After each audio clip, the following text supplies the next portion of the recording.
Well, it's the first and final showdown here for the week number one of the Duo League 2023. It is Ed Warden here. Alongside with me is going to be Wasabi Gaming, and we are the voices of this English broadcast. Wasabi, this is the moment that we all have been waiting for here, and this is going to be, first of all, going to be a run between IHC and STALWART Esports. It's currently at the number 2 and number 1 spot of the overall ranking for this week number 1. Honestly, I'm really open for changes and who can really change up the ties, but at the same time, it's very unlikely that they're going to get over last 4 days. Well, that is true. But of course, for Merkel vibes are about 20 points behind. And if they're able to pull off a game where they're going to be able to get maybe 15 to 20 kills again, they might just be able to overtake the players of Stalwart Esports. But then again, of course, we already know that Stalwart Esports, they are able to keep up their momentum every time they get into a game. They have maybe one or two bad games, but for majority of it, they make it at least into the top 5 when it comes to the placements and gets a lot of kills while doing so as well. Oh, definitely. And once again, we're open for changes here, and the top 3 spot, I mean, overall top 5 spot is not yet solidified. So it's going to be pretty tough to see as well if Star Esports will get overtaken. I mean, after all, they have 175 points right now, 154% of for Miracle Vibes. FaZe Clan, alongside with the Xavier, will be on it right now. And unfortunately, I did have a missed call. IHE Esports will be at the number 5 spot. So, it's only going to take at least like 2 good games here for IHE Esports to put up. And at the same time, if they want to stand a chance to overtake Star Esports, they got to rely on Miracle Vibes, FaZe Clan, the Xavier as well to make up the impact. But obviously, it's all going to go down to a round robin format once more, which we're only going to be seeing 4 out of 5 squads will be playing per round. And I know for a fact, Wasabi, you do have that information on who will be playing per round here. Take it away. Yep, in the first match of tonight, we're actually going to be seeing Group A, B, C, and D, which is going to be BIGETRON, Red Villains, YOODO Alliance, XERXIA Esports, STALWART Esports, Alter Egos, Aries, Hail Esports, NB Esports, IHC Esports, followed by Morph GPX, FaZe Clan, Genesis Esports, The Savior, Seventh Element, For Miracle Vibes, Sem9, and Alasi Vampire Esports. Now, we're going to see Group E later on in the day, but those are going to be the teams for the first game later on.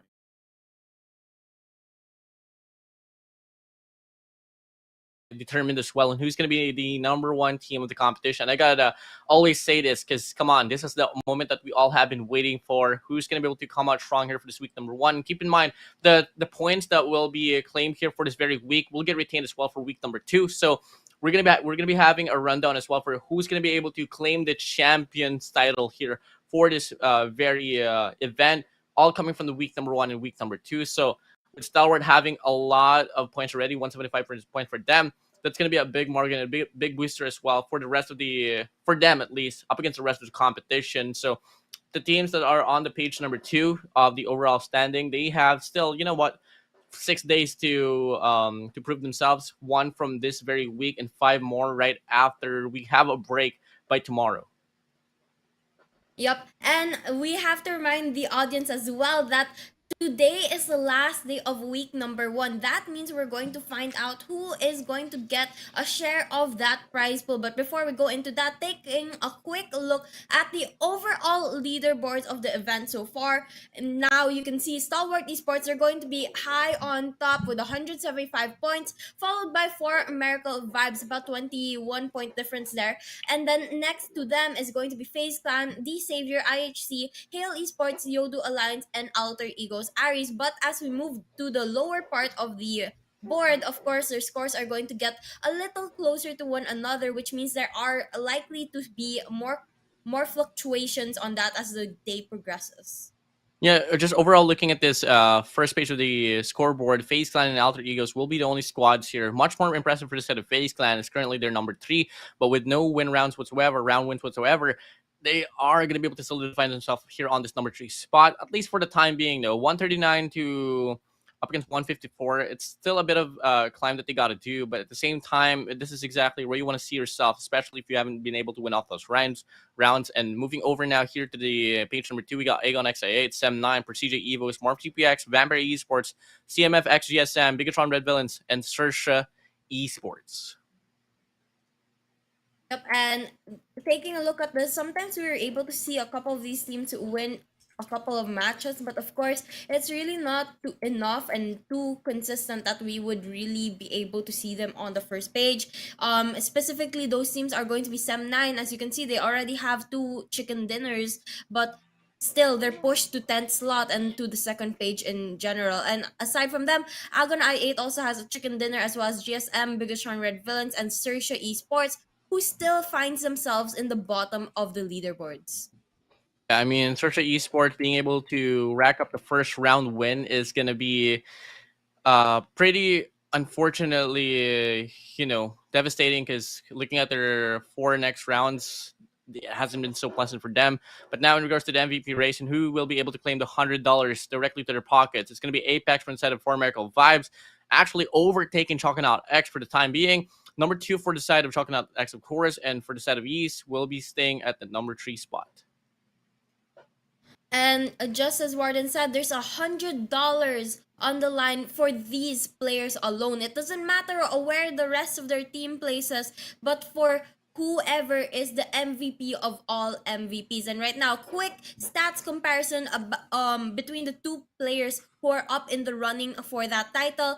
It's pretty close between these two teams. Yesterday, for most of the day at least, Choconut was able to claim the top spot as number 1. But going into day 2, as you can see, Apex is actually going to be the one on that top spot for now. But again, we have 5 matches today, and there can be a lot of changes between both of the statistics on each side. And considering that they're relatively close, there's no telling who's going to get that $100 to their pocket. Yeah, it's going to be the last and final round for them to change something up. And obviously, it's going to be a grind here between Stalwart, Esports, Choconaut X, and Four Miracle Vibes. 39 to 32, a big margin there for the set of Four Miracle Vibes. But hey, let's see if it's going to change up later on. But now, in regards to the number 1 team here for the set of Miramar, talk about Faceland here, racking 7 eliminations in average, alongside with Four Miracle Vibes at least. And it's really shocking to see as well on how Four Miracle Vibes is at the number 2 spot. But at the same time, Faceland has been hustling themselves through here for the run of Miramar. Now, for Aegon XIA, shockingly, the number 2 team here, the number 3 team here on this top team for Miramar will be included into the mixture here for Aegon XA8. This is so unexpected considering the fact that they are currently at the second page of the overall ranking. Definitely a little bit of the game going on to their side, especially since they're on the top for this map at least. Hopefully, they're going to be able to use this as a redemption period for them to get more points and make their way back into the first page. But again, you can't only be good at one map. You have to be consistent throughout all the different maps in PUBG to be able to win tournaments like this. And of course, if you're not good at all, then you're going to falter and lose points. So let's see how they're going to be able to do, not only in this game, but the following games as well. As you guys know, 5 games per day. First game is going to be in Miramar, followed by Erangel, then Miramar again, and then on the 4th match, we're going to go to Sanhok, and for the final one, it's going to be back in Erangel again. Yeah, this whole flow here is something that I like to see overall. It's a pretty default one, and it doesn't really matter at the end of it. It's just the fact that some teams do love to groove themselves first on towards the run of a wrangle before they head on to Sanhok, or it could be vice versa here. So, especially in regards to like the last run that we had for the side of Sanhok, we actually got to see a lot of surprises. So, I don't think it's going to matter at all here for these various squads. It's just about time for them to I think the whole storyline here will be revolving around the fact that this is the last and final day to prove themselves. So it's going to be all about peer pressure here, Wasabi. Yep, a lot of pressure for everyone. As you said, last day for them to prove themselves, and of course, to get those points on the leaderboards. Because again, there's a huge prize pool on the line, not only for week 1, but also carrying over to week 2 and the overall tournament as well. But we're not gonna keep you guys waiting any longer. We're going to go straight into the game, and right now we're taking a quick look at the flight path through the map. And Warden, look at this. It's going to be from the top center all the way to the bottom left side of the screen. And now we're going to see a couple of our teams dropping out early. Yeah, it's going to be Halo Esports dropping out directly to the eastern side of the map. I think they want to go for Torre here. And I think they have a very split drop here. I don't exactly know if I like the looks of it. But for the set of Sem9 alongside with BIGETRON Red Villains, they are heading towards the eastern side of the map as well. For Sem9, they do love to play centralized, play around El Azar, or could be Hacienda del Patron here. For Vampire Esports, they do have this path right now to head straight over to Graveyards and La Bandera. BIGETRON Red Villains now actually scattering on towards the central side. Some players are going towards west, some players are going towards east. I don't exactly know if I like that look. Now, for the set of FaZe Clan, typically they do love to go for Picado, so that's going to be them heading straight towards the direction. YOODO Alliance in the path, alongside with 4Miracle Vibes as well. Could possibly go to Los Leones, but looking like 4Miracle Vibes do want to play on the southern side instead. IHC, they go for Monte Nuevo, and for the side of the Xavier, they go to El Pozo. Now, for the rest of the competition here, Alter Egos alongside with I do believe more GPX, they are still leaning towards the southern side of the map. But moving over now to the circle, it's not going to be the best one here so far, as it's going to be leaning towards the eastern side of the map. Half of the competition will not be involved. Yep, a lot of them outside of the safe zone again, but you know, I think our players are pretty used to this considering the maps that we've been getting in the last couple of days. So hopefully they're going to be able to find those vehicles, secure them, and use those to travel around. And hopefully we don't see, you know, defying gravity as we saw yesterday. But before we go back into that, we're going to take a quick look at a couple of the teams here. You can see already BIGETRON here trying to relocate as they know they're far away from the zone and they want to make their way back into that area, while of course getting as much loot as possible. Yeah, and it's going to be a battle between NBA Esports and the Xavier here at this early stage of the game. A lot of engagements happening for them. But on the cam, we do have BIGETRON Red Villains here, and they do have this whole town locked on for them. But they do have one player actually to worry about, but decides to fall back instead. But back here for the side of STALWART, now they do have one player to deal with, and that's going to be players from Genesis Esports here hanging on for dear life. One player tagged up. Gonna get the trail, sprays down, gets the kill, and Genesis Esports once more will be the first squad eliminated from the chase alongside with NBA Esports. And now, unfortunately, we're going to be down to 14 teams again, but we are going to see a couple of teams here roaming the area. The Savior pretty in the clear as there's not too much players around them, but as we saw a while ago in the map, there were actually a couple of teams that were relatively close to each other, so we'll just have to wait for those engagements. Likely to be XERXIA and 7th Element later on that's going to go into an engagement, as when we were taking a look at the flight path, they were really close to one another. Really sad here for Genesis Esports, starting off the round with only 2 players. This is not really a good look here for Genesis overall. I mean, yes, we know for a fact that you've been having a bad day, but this is only the first week. You just can't afford to throw this one out from the chase. Yes, for sure, you're not going to be included into the picture right now for the overall ranking on towards week number 1, but your points get carried away, and it does get moved over to week number 2 as well. So it's just so unfortunate that they're not showing up a fight. So, I mean, unlike NBA Esports, yes, for sure they fell down, but they did put up a fight against the Xavier. They did took 2 players out away from the chase. So, I don't know. I mean, it's just so damning to see here for Genesis Esports. But hey, we got to move on to the next. 14 squads remain here for this very round. And while we wait for that, things are going to slow down as the players try to loot up. Not too many engagements yet. The map is still really big, and with the zone not closing up just yet, they're going to be relatively far from one another. As we take a look at the players from STALWART Esports right now, trying to get some loot here. They are going to be at the border of the zone, just about to enter the area, but not really going inside yet, as they're trying to loot up, get the best equipment possible to their side. They are going to be safe for the meantime, as there's not too many players around them, but FaZe Clan on the other hand, being far apart from one another, they might be able to see someone pretty soon, but for now, it looks like no players inside as well. I mean, you know, fortunately, no clashes whatsoever. But for the side of FaZe Clan, they want to get a lot of opportunities. So it's going to be them trying to get early loots here, early resources for them to prepare themselves for possible clashes later on. And for the side of FaZe Clan, Melastix and Mormon has been popping off for the squad so far. We haven't really seen a lot of action here from the side of Torres, but at the same time, you know, any player here from the side of FaZe Clan, after all, this is a very strong branding and very strong organization. It's no surprise if ever they can pop off. But for now, nothing really much going on. And look at this, the players of FAZE, they're getting their vehicles ready to move around the map, but as you said, not too many things happening for now. YOODO Alliance, on the other hand, they are still alive here, playing it pretty safe, not too many players around them as well, and they're able to get a lot of loot considering the amount of buildings in their area.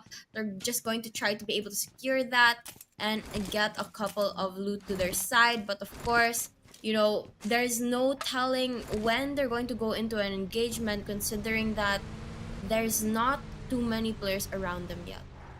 And not too much. And for the side of YOODO Alliance, honestly, I've been loving the hustle that they've been able to put up, considering the fact that, you know, this is arguably like one of the worst teams here so far, but you know, they're slowly but surely trying to build the narrative up of them here in this competition. After all, they are part of the first page of the overall rankings. They are at the very bottom, but it's still a good look for them as they're still trying to put up a fight. And one thing so good about them is that they are so well renowned in regards to putting themselves into like the last three circles, to the point that they just get more opportunities here, especially for the placements. But in regards to eliminations, it's a bit of a haggle for them as it has been pretty stale. So I want to see them pop off. But in regards to teams popping off here, For Miracle Vibes, I did have a conversation from some people here on the audience, and one thing that they said about For Miracle Vibes, and something that I can agree on, is that they are so good at just changing things up, especially on the last few days. So with them here currently at the number 2 spot, I think they have the best odds here so far, especially adding the fact that, you know, STALWART, they've been slowed down coming into the last 2 days, but obviously it's still a margin that they gotta climb. Definitely still a mountain. But look at this. For Miracle Vibes, they're going to get the high ground right now. And they spot out the players of IHC. And I think this is going to be one of the engagements we're about to see. And right now, we're going to see East trying to spam his weapon at Godless. Landing a couple of those shots. Not enough to take them down just yet, but enough to cause some damage. The players of IHC, though, they're going to try to relocate with those vehicles. But they haven't gotten far enough yet to get out from the scopes of the players of For Miracle Vibes. We're going to be able to put some damage on the players of IHC, and Demo gets taken down by Apex. Looks like there's going to be only 4 players left on their side, while the players of For Miracle Vibes are pretty hidden. I don't think IHC spotted them yet. Yeah, I mean, IHC is just looking pretty aloof of the situation right now, and unfortunately they're just out in the open, but they do respond back with Meow Meow now, taking down one player from the side. And I think this is a fight that they're slowly but surely trying to regret now. I mean, after all, East down to the ground is such a big factor here for For Miracle Vibes, but with Apex closing in the distance, wants to put up a fight here up into Alex. Demo OG from afar. Same goes for set of Godless. But they decide to fall back now, regather themselves. Now For Miracle Vibes so far getting a pickup now on towards East. Going back now to a 4v4. Right now, we're going to take a look at the players of Sam9 because they're going to be able to spot one of the a couple of their opponents, specifically from the side of Hale, but not really able to get those shots lined up just yet. And right now, there's going to be 2 engagements actually on opposite sides of the map. But for now, we're going to focus on the one between For Miracle Vibes and IHC. Things slow down a little bit here while the players are trying to get back into the right position before going in for that engagement. But taking a look at it, it looks like it's still going to be a 4v4 between these two. But the Savior, on the other hand, trying to go into an engagement with the players of Stalwart Esports, going to be able to knock 2 of the players of Stalwart Esports, putting them at a 2 versus 2 situation. And Paragon here up in the high ground is going to have a little bit of a height advantage, but it's of course going to be down to how he's going to be able to play that properly. It's just going to be them overlooking the situation right now, and for the most of it, For Miracle Vibes, not only that they got to deal with IHC, they have XERXIA Esports as well, just right around the corner, rotating in, coming in from the scene, and now they want to slow things down just a little bit. And looking at the split here for the set of For Miracle Vibes, they do have a lot of players here all across the map, but they don't really have the opportunity to go for trades if ever they do get isolated one by one. So I want to play them close together here. After all, For Miracle Vibes is such a good team in regards to close fire combat, but if they get isolated one by IHC Esports, obviously IHC is a very well-renowned team in regards to those mechanical gunfights. They might just get overpowered here for the time being, but at the same time, For Miracle Vibes taking things slow, just waiting for the initiation to come through here up against IHC Esports. which is certainly not happening right now. But in regards to the Xavier, they might just go head-to-head here up against 7 Elements. On the Mountain Dews, they are trying to go in for an engagement right now, slow and steady with the vehicles as well, especially considering the terrain. It's going to be very, very helpful for them. Looks like D-Savior going to land a couple of their shots on the players of Stalwart. D-Savior only having 2 players left alive, Stalwart only having 1. And the question is, who's going to be able to line up those shots to be able to secure the kills? Frankie with the grenade, trying to clear out a couple kills here, secure those final deaths to the players of 7th Element. And 7th Element gets into the mix. 2 players left in their side as 2 get knocked down. And we are going to see a back and forth between them and D-Savior. And it looks like the players of 7th Element are going to live a little bit longer, but D-Savior not backing down just yet. Yeah, I mean, they still want to get this one through, but at the same time, you got to choose your gunfights. But in regards to 4 Miracle Vibes and IHE, 4 Miracle Vibes gets a huge entry now for them. Finds a double on the feed. Now they have 1 player inside, so it's going to be Baron for you, tagging 1 player up now here up against IHE. Demo OG going to try to go for the heal up, but unfortunately, he just doesn't get the angle. No safe haven whatsoever. And now, backup comes through here. Meow with a UMP, looking to spray down Apex. But Apex, I mean, East just beats him down right to it. And IHE Esports, they get the overall results that they didn't really want to have. And they get taken down by 4 Miracle Vibes. In the process, D Xavier getting taken down as well. YOODO Alliance up against Team XERXIA now, up ahead. XERXIA Megamind going to be the last player left on their side and low on health. Sandwich between multiple teams, going to get knocked down by the players of YOODO Alliance. And unfortunately, that means we have to say goodbye to them. Down to 11 teams left, and it's getting closer and closer as the teams go bundled up together. Right now, taking a quick look at the players of YOODO Alliance. As you can see in the mini-map, we can see a lot of teams in the surrounding areas. And when they go into an engagement, that is going to be one hell of a blood fight. But right now on the kill feed, we're gonna see a couple kills going to the side of Morph, Vampire, and FAZE here, going on a showdown here. A couple shots going through, but it looks like Vampire, a couple of them going to be a little bit further from each other, not able to go in for that team push towards the players of FAZE, but nonetheless, they're going to be able to secure a couple kills to their side. Yeah, and back and forth we go. 7 Elements now going against 7-9, and 7-9 just takes down 7 Element. And that's exactly the battle that we like to see. Back and forth from everywhere across the map here for the side of Miramar. And everything is just going so unwell here. The Xavier, 7 Elements, MD Esports, IHE Esports, Team XERXIA, and Genesis Esports out from the chase. And it could be some more Vampire Esports, Alter Egos, they go. And now they want to go for the break. They get it through. 1 player isolated now here for the side of Vampire. As Alter Egos, they get the control here. 3 players still they got to deal with on top of the mountain, but that is a great opener for them. And with Alter Egos having 4 players still live in contact, that's going to be enough pressure for Vampire Esports to fall back. But wherever Vampire Esports go, they got to deal with something. And now it's going to be Faceland on top of the mountain. I thought that they secured the verticality, but it's going to be Faceland here having the best odds. But they only really have, what, 2 players to work with here. Not going to be the best one so far in this situation, but at the same time, they have the height advantage. This is something that they can leech off from. And look at this, a lot of our teams very, very close to one another, and you can already see the grenades and smokes going through, trying to cause some damage to each other. The players on the side of FaZe going to be down to 2 players left, and worst of all, sandwich between Vampire Esports and YOODO Alliance. Right now, it looks like we're going to see a push coming in from the side of Vampire Esports, but it looks like FaZe Clan is going to falter and fall to their knees as there's going to be 9 teams left in the equation. Up on the high ground is going to be the players of Vampire Esports, but on the opposite hill is YOODO Alliance, and with the snipes going through, there's going to be a lot of mixed engagements here. You know, talk about stage 4 here, only having, what, 9 squads here in total. Time is running fast here on this very round for the side of Miramar, and you can only really get to foreshadow what is about to come as well for the next few rounds, especially when we move over to Sanhok and Arango later on.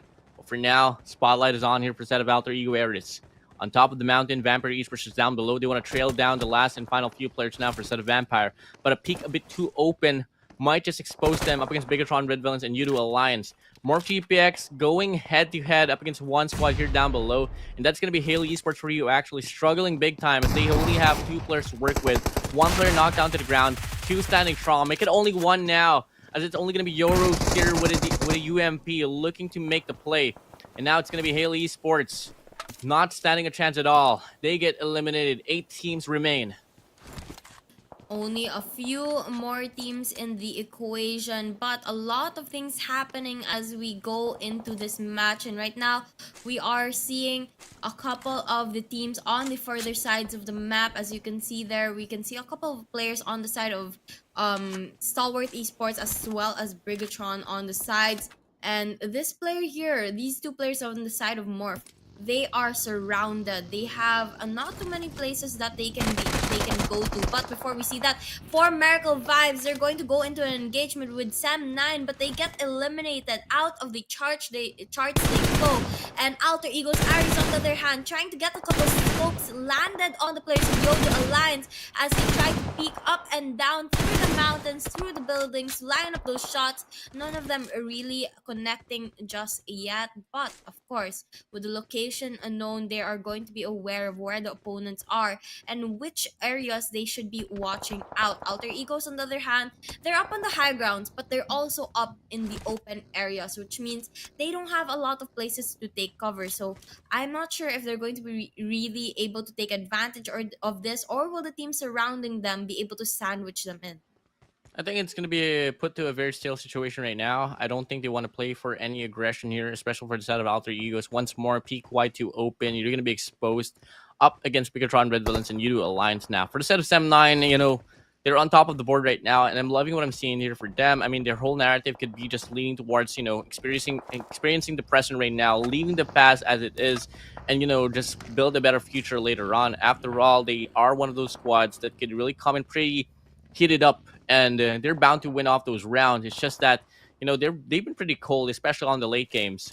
So I want to see how they can recover, especially later on if they are put to more casualties. But for a set of BIGETRON Red Villains, they are a bit on a very slopsided shape, as well as despite the fact that they're very talented, it's just that they're not really so well in regards to playing off the late games as well. Same goes for the set of M9. Now, in regards to the circle here, we do have a lot of teams occupying the eastern side alongside the western side of the map. No players look at it from the south or the west, so there is plenty of room for the players to work with here on the central side.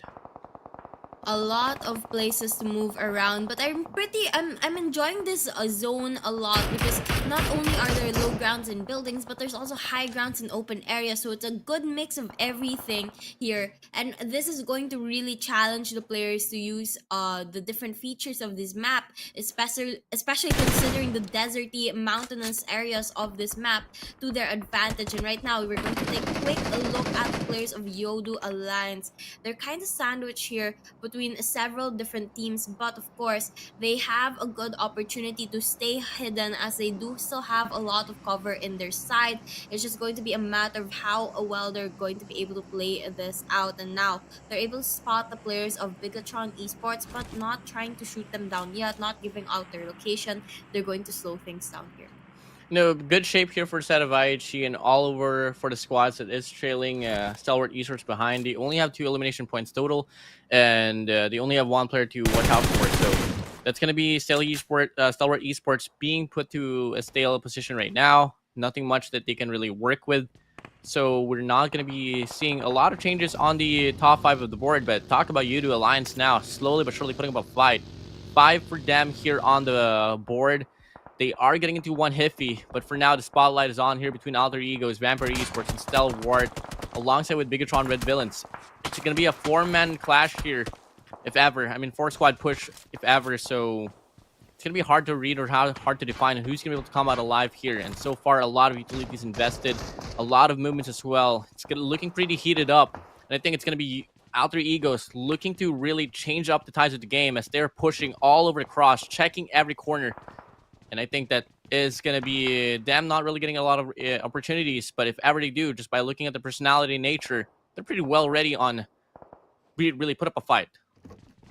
But look at this, Warden. A lot of teams in the surrounding areas right now. As we can see the mini map, they're all crowded at one area. I think that's Bigetron Esports, Stalwart Esports, Vampire Esports, as well as Morph, all together right now. And on the far left, you're going to have a couple of players on the side of Sem9. So that's going to be a very good mix of players in that in Los Leones right now, though they are occupying their own respective buildings. Any moment now, as the zone moves on to stage number 6, we're going to be seeing a lot of them being forced to go into engagements, maybe a couple of them even leaving the safety of these buildings to go and fight against their opponents. Bigetron Red Villains just on top of Alter Egos, only meters away. And Alter Egos, they have really good map control here coming from the eastern side of the map, playing around the warehouses alongside the house as well.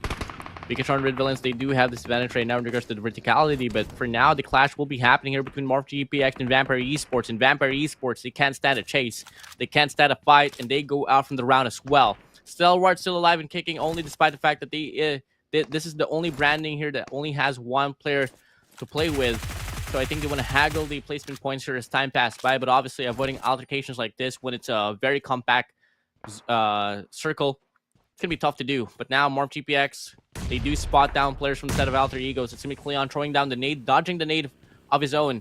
I mean, from the opposing side. And now he is going to be able to reposition himself for the time being and avoid those altercations here coming out his way. This is going to be a very, very intense match when the engagements start. Right now, things are pretty slow, but considering how many teams are in the area, this is going to be a very difficult one. But look at Die For You. I'm really enjoying this. He's out in the open, hiding in a crate, just making sure that he doesn't get seen, even with the players of Morph right around the corner. Very, very sneaky plays from him. But of course, as Warden said, he's just trying to stay alive for some placement points to go to their side. But for now, we're going to see a couple of engagements between the players of Sem9 and YOODO Alliance off camera. We're going to see a couple of them falter. YOODO Alliance down to one and final player. Sem9 on the other hand, still having a full squad, is going to do pretty well in this engagement. And look at this, YOODO Alliance, last player is going to be down on health, trying to stay alive, but surrounded by the players of Sem9, and not only Sem9 but also Alter Egos as well. It's not looking like he has too much place to move around to. Yeah, not a lot of room to work with here, especially since it is stage 6 and there's still 16 players remaining. Especially since there is, 13 players that they gotta go against. But Bigetron Red Villains has been pretty stale here in regards to their positioning. Has been pretty committed out here on the central side. Wherever you look, a lot of opportunities. It's just that, a bit too hard to call. But in the process, YOODO Alliance, they get eliminated with 7 eliminations. A good run for them on this very round, but they're gonna get cut in regards to the placement. So I don't think that's gonna be a very high impact round for them, but that is gonna be possibly enough for them to retain their their position on the first page of the overall rankings. But back here for Bigetron Red Villains, nasty shot came from the side of Lapar from afar. Pepang goes down from the side of more GPX. But fortunately, they do have this opportunity right now to go for the pickup. But at the same time, my time is moving quick here. Alter Egos closing in the distance as well up against more GPX.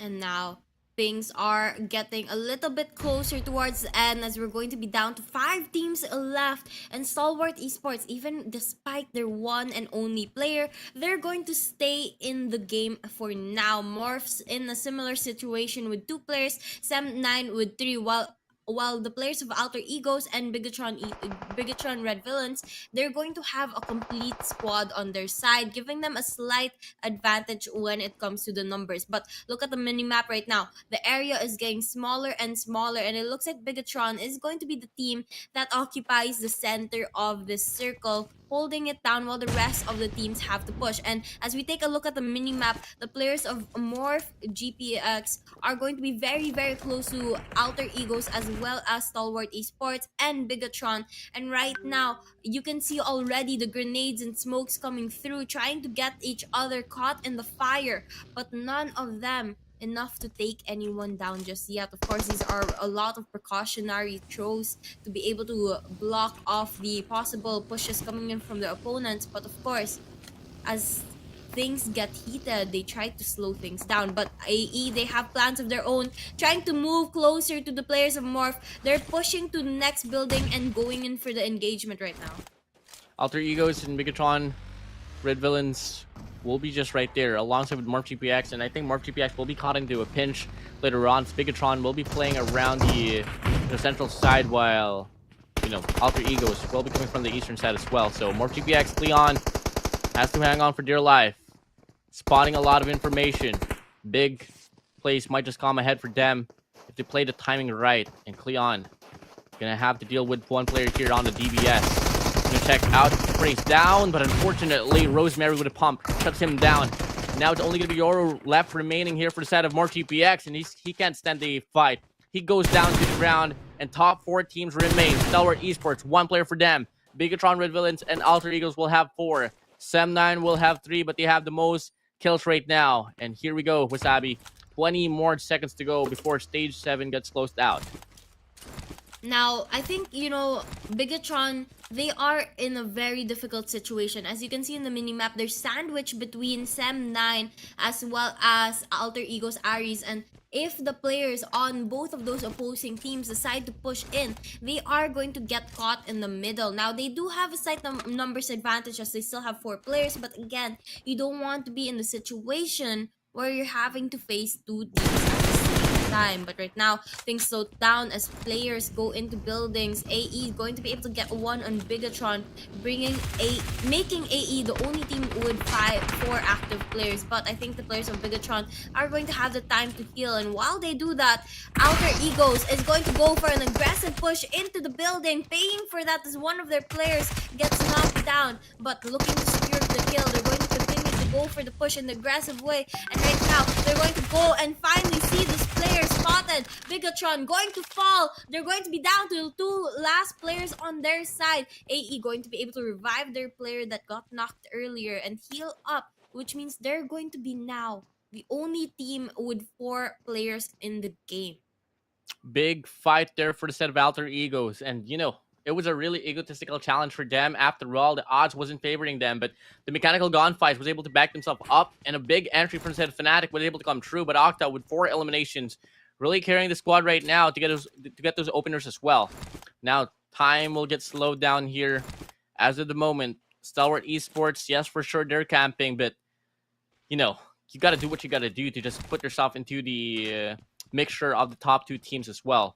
And letting the dirty work happen here on the central side here between BIGETRON, Red Villains, Alter Egos, and Sem9. And I wouldn't be so shocked if that last player from the set of STALWART will be able to get this one through. After all, he's not part of the central mixture right now. The zone will get closed in though, and Die For You might just get forced to be out in the open, but the attention span here between Alter Egos will be directly to the way or to the direction of BIGETRON, Red Villains, and Sem9. So here we go. 5 more seconds to go before the zone closes in to stage 9. And now, as we are heading towards the stage 9, you can see that the zone is slowly putting more pressure on these players. And right now, Sem9, they're gonna start pulling out their smokes, start pulling out all those throwables here to be able to get themselves some cover. But it looks like Alter Egos, Aries, they're going to have a little bit of more of an aggressive plan for this game, going in, trying to push the players of BIGETRON. BIGETRON going to be down to their last and final player. Sem9 getting on those vehicles to go into the mix as well, trying to put pressure on the opponents, but a couple of their players are going to falter, and Sem9 down to 2 players as well. Looks like Alter Egos is going to be the team at the position of controlling this game. And right now, you can see on the kill feed, they're going to be able to knock down the players of Sem9, take them out of the elimination. 3 teams left. BIGETRON here going to be faced by 3 players who are pushing up at the same time, gets eliminated as well. And the last player on the side of STALWART Esports, Die For You, is going to make it into the top 2. He's going to have to face all 4 players on the side of Alter Egos Aries, but of course he falters, and Alter Egos Aries is going to get that winner chicken dinner for game 1.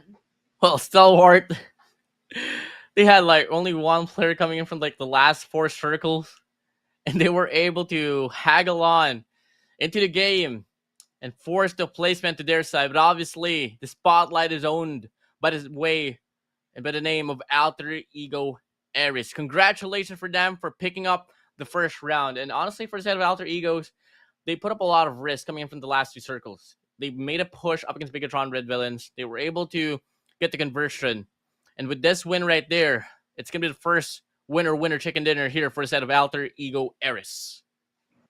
Yep, I think you're right. That push that we saw earlier when they went into the building, tried to knock down two players on the side of Bigatron, was a big contributing factor to why they were able to win the game overall. And right now, you can see they were able to secure a total of 12 eliminations for this match, with Iokta getting 5 of those kills and Fnatic getting 3 as well. Of course, I think Fnatic was the last player to die in that game, followed by Rosemary getting 3 and Alva getting 1 as well. Of course, very even contributions from this team. You saw how they were able to play. The rotations were just at point, and they were able to really communicate with one another when they were going to push the players of Bigatron, when they were going to push the players of Sem9, as well as the other teams as well. And obviously, that is how they were able to get that number one slot and that 22 points to their name. SM9 still tried to make the play as well. If only they got the win of the very round, they'd have 22 points in total. Maybe some more even. Maybe have like 25 or 26, as they could also rack up those eliminations for them to win off those rounds. But they did fell short at the end of it. So GG well played here for Alter Ego Airs for bagging their first chicken dinner. Now we move over now to the top damage here. No question. It's going to be Alter Ego Airs on top. 23, 2388 for them, 12 on the eliminations, 1437 for the set of Sem 9, alongside with 8 eliminations, 2 for the set of Stalwart. But since they were able to push through until the very last circle, they are going to be able to clutch things up as well and put themselves into the mixer for the top damage dealers. Now, for Morph TPX having 5, Bigatron Red Villains having 2 eliminations. And in regards to the damage, nothing much to be said. Pretty casual here, pretty normal. And once more, GG well played here for these top 5 teams. I think the one that surprises me is the fact that FaZe Clan is still on the first page and high up there as well, considering that they have not won a match. But of course, with this match done and dealt with, Alter Ego is going to really put a change on the map here, as you see they're able to go up one placement point right now. Stalwart Esports and For Miracle going to remain on top. The Savior is going to push FaZe down by 1. IHC and Hale maintains that 5th and 6th spot respectively, and YOODO Alliance going to the bottom of the first page, but nonetheless still staying on the first page. It's a big jump here for the set of Alter Egos, Eris, with 17 matches played here overall for this very squad. They're going to be able to pick up the first winner chicken dinner for them. And it's only going to be FaZe Clan here on this first stage on the number 4 spot that will not have any round wins. So that is going to be history, a bit changed up now this time around as we start things off here for the first round of the last and final day of week number 1. Now, moving over to the page number 2, we do have Sem9 now here, part of the mixture. They do claim one rank above Aegon XA8 as the number 10 spot. Marv GPX will also rise up alongside with Vampire Esports. Bigetron Red Villains, a bit of climb for them. 2 ranks above now. Prestige Evos will drop down big time, tied up with Bigetron Red Villains on 79. CMF XGSM will still be no, there won't be any changes for them in regards to the impact of this very first day, because very first round, because they didn't really play on that very round. Now for Team XERXIA, pretty stale, 66 points for them, 16 spot overall.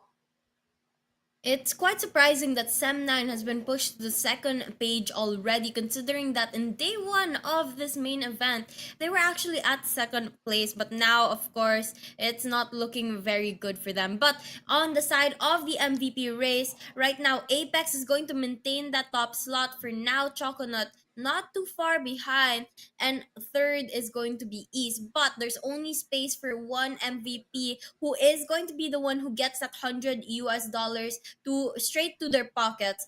And of course, for now, it's going to be looking like Apex might get that. But of course, we still have 4 matches before the game ends or the day ends. So there's going to be a lot of changes before we find out who gets that MVP title. For Miracle Vibes and STALWART Esports is always going to be only in the spotlight in regards to eliminations. But at the same time, if they're too hungry in regards to getting those lays, you might just get, paid down to go out of the round early on. And that's exactly what happened there for some of the competition or the composition of STALWART Esports. For Miracle Vibes, they were a bit put into a bit of a hiffy, and it was so undefined on how they were able to come out alive, especially on that early clash coming in from the side of stage 4. So, given the chance for Miracle Vibes, they might come back stronger on towards the next round. But for now, they are not going to be able to put up the fight that they were longing to do here on the starters of the last and final day for week number 1. Yeah, definitely. And well, unfortunate, quite unfortunate for some of those teams as well. But of course, before we talk more about that, we just want to remind everyone that we're going to have a total of 5 matches for today. We're done and dealt with 1 match. We have another one in just a couple of minutes. But before we see that, we are going to be taking a very short break.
it's time to do the do here once more at the Do League 2023, and we're back for more actions here, coming from the last and final day here of the first week. Fifth day we are talking about here, and once more we've seen a lot of changes coming in from the 4 days that we have been able to cast.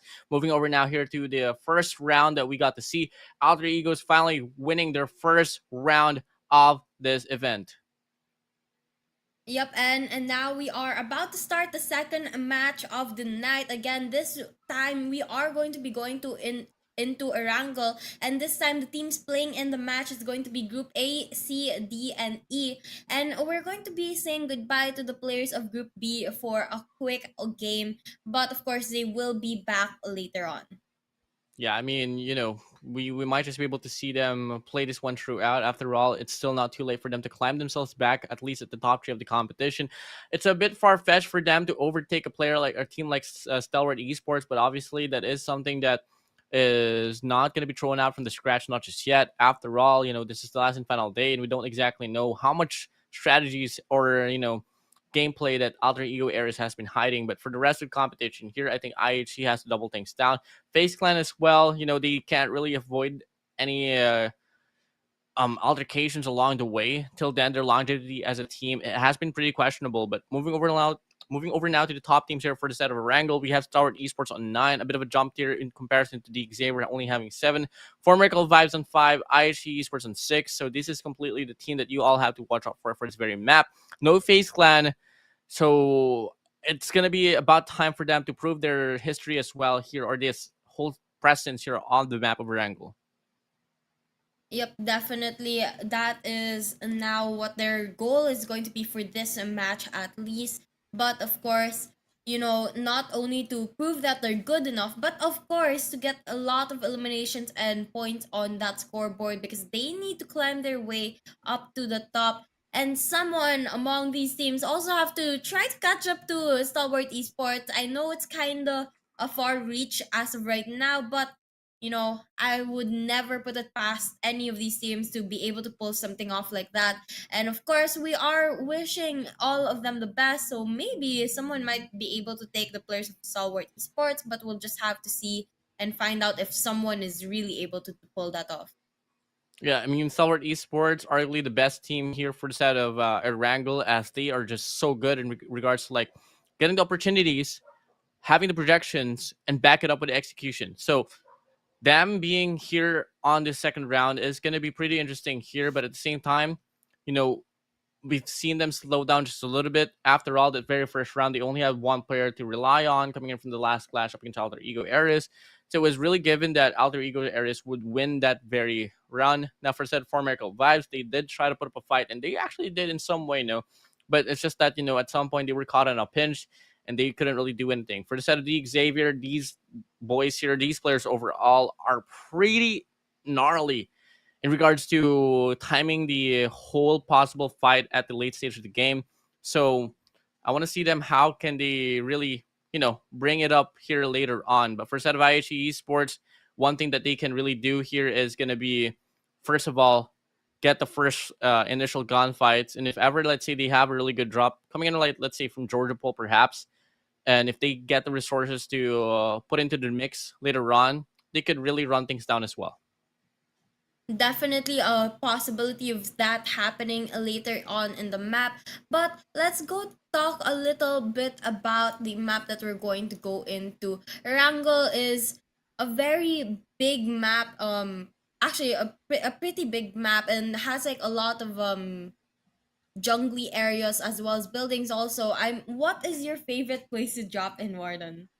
Honestly, once more, I love to dabble around the central side of the map, play around Rosa perhaps, and ensure that I get the resources back in to the point where I'll be prepared for the stage 2 clashes that could be happening. In regards to stage 2 clashes, it's most likely going to be revolving around the vehicle plays, as the zone hasn't been so favorable here for the time being. And now teams to focus for, it's going to be Stalwart Esports, Formerical Vibes, D Xavier, and FaZe Clan. I mean, FaZe Clan, finally they have put some spotlight here onto this broadcast at least, and the longevity is surely going to be one of the best, but obviously it's not going to be so compared for up against Stalwart Esports. Formerical Vibes will be on par in regards to FaZe Clan. The Xavier will be just falling down just a little bit, But for Stalwart Esports, the reason why that they have the best longevity here for each and every round, it's just that, they're so good at slowing the pace, camping just a little bit as well, really letting the pace do the work here for the very game. They don't like to rush, they don't like to play aggressively. They only really grab opportunities when they are greeted by one. Definitely only going to engagements that they know they're going to be able to win, or at least have a good chance of winning. They're not too aggressive and they know how to balance things properly. But just as Warden said, we're going to be watching out for these four teams. Now, we are going to be going to the game pretty soon. Warden, what are your expectations considering that the teams that are going to be playing is going to be group A, C, D, and E? We're going to actually say goodbye to the teams of Alter Egos, Aries, Hale Esports, NBE Esports, and IHC, which means everyone else is going to be going into the mix. And of course, the addition of Group E, who we didn't see earlier, Precision Evos, Agonai 8, 141 Official, and GSM. I think this is going to be a perfect opportunity for Prestige Evos to rack up this wins once more, coming from the side of Indonesia. For the side of CMF XGSM, they're pretty, cold here in regards to the competition. So for Group E, I'm going to be eyeing out for Prestige Evos. For the side of Group C, all the way handing it down to the side of FaZe Clan. Group A, Stalwart Esports could be found into the mix as well. And last but not the least, here for Group D, honestly, the group of death for me, it's going to be Four Miracle Vibes alongside with Sem9 that could be on par in regards to the impact of this round. Definitely something to watch out for. But guys, I think the game is about to start and I'm getting pretty excited to see what is going to go down when we head into the match. Warden, I see a smile on your face. I think you're also excited to find out what's going to happen. And as you were saying, there's going to be a lot of opportunities for Prestige Evos to actually prove themselves in this game.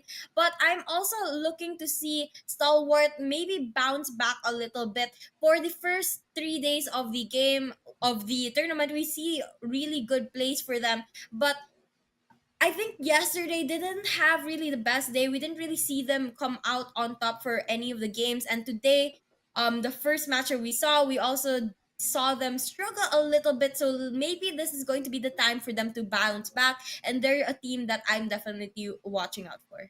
Well, if Stalwart bounce back, it's going to be a collateral damage overall from the top two, top three to top four. After all, yes, for sure, they were slowed down just a little bit coming in from the previous round and obviously from the previous day as well.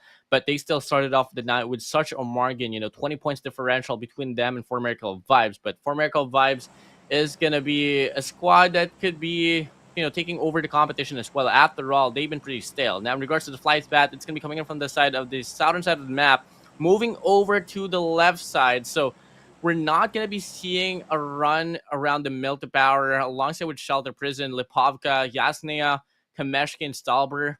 We might just be able to see shooting range now back in action here. It's going to be pretty uncommon to see, but early drops will be coming in now for the set of Four Miracle Vibes, Stalwart Esports as well. BIGETRON Red Villains, they love to play around the Milta Power or the Milta Town, of course. For the set of Vampire Esports, they are leaning towards the direction for the set of Remorse, 7, 9, and 7 elements, dropping in just a bit later than BIGETRON Red Villains. That's going to be putting more opportunities for them to go around Pochinki. But obviously, since Pochinki is one of the best towns here that is only available for these squads, that might just be pretty heated up for them. For the side of CMF, XGSM, they could be playing around the farmlands or the hospital. FaZe Clan and Prestige Evos leaning towards the right side. I think they want to take over the right lane here for the side of Georgia Pool. For the side of YOODO Alliance and Official 141, dropping in late. That's going to be leaning them towards Zarki alongside the top side of Georgia Pool. But in regards to the circle, Wasabi, another really awful circle, honestly. It's going to be revolving around Stalber, around Yasnaya, and shooting range here alongside with Rozak, of course. Now, if there's going to be any squads that will be able to catch on where the zone is at, it's going to be safe to say that Yasnaya would be a practical drop here for them. Just invest into the vehicles, look for, invest the time to look for some vehicles. Until then, put yourself into the city of Yasnaya. Until then, I think you might just be able to solidify yourself later on.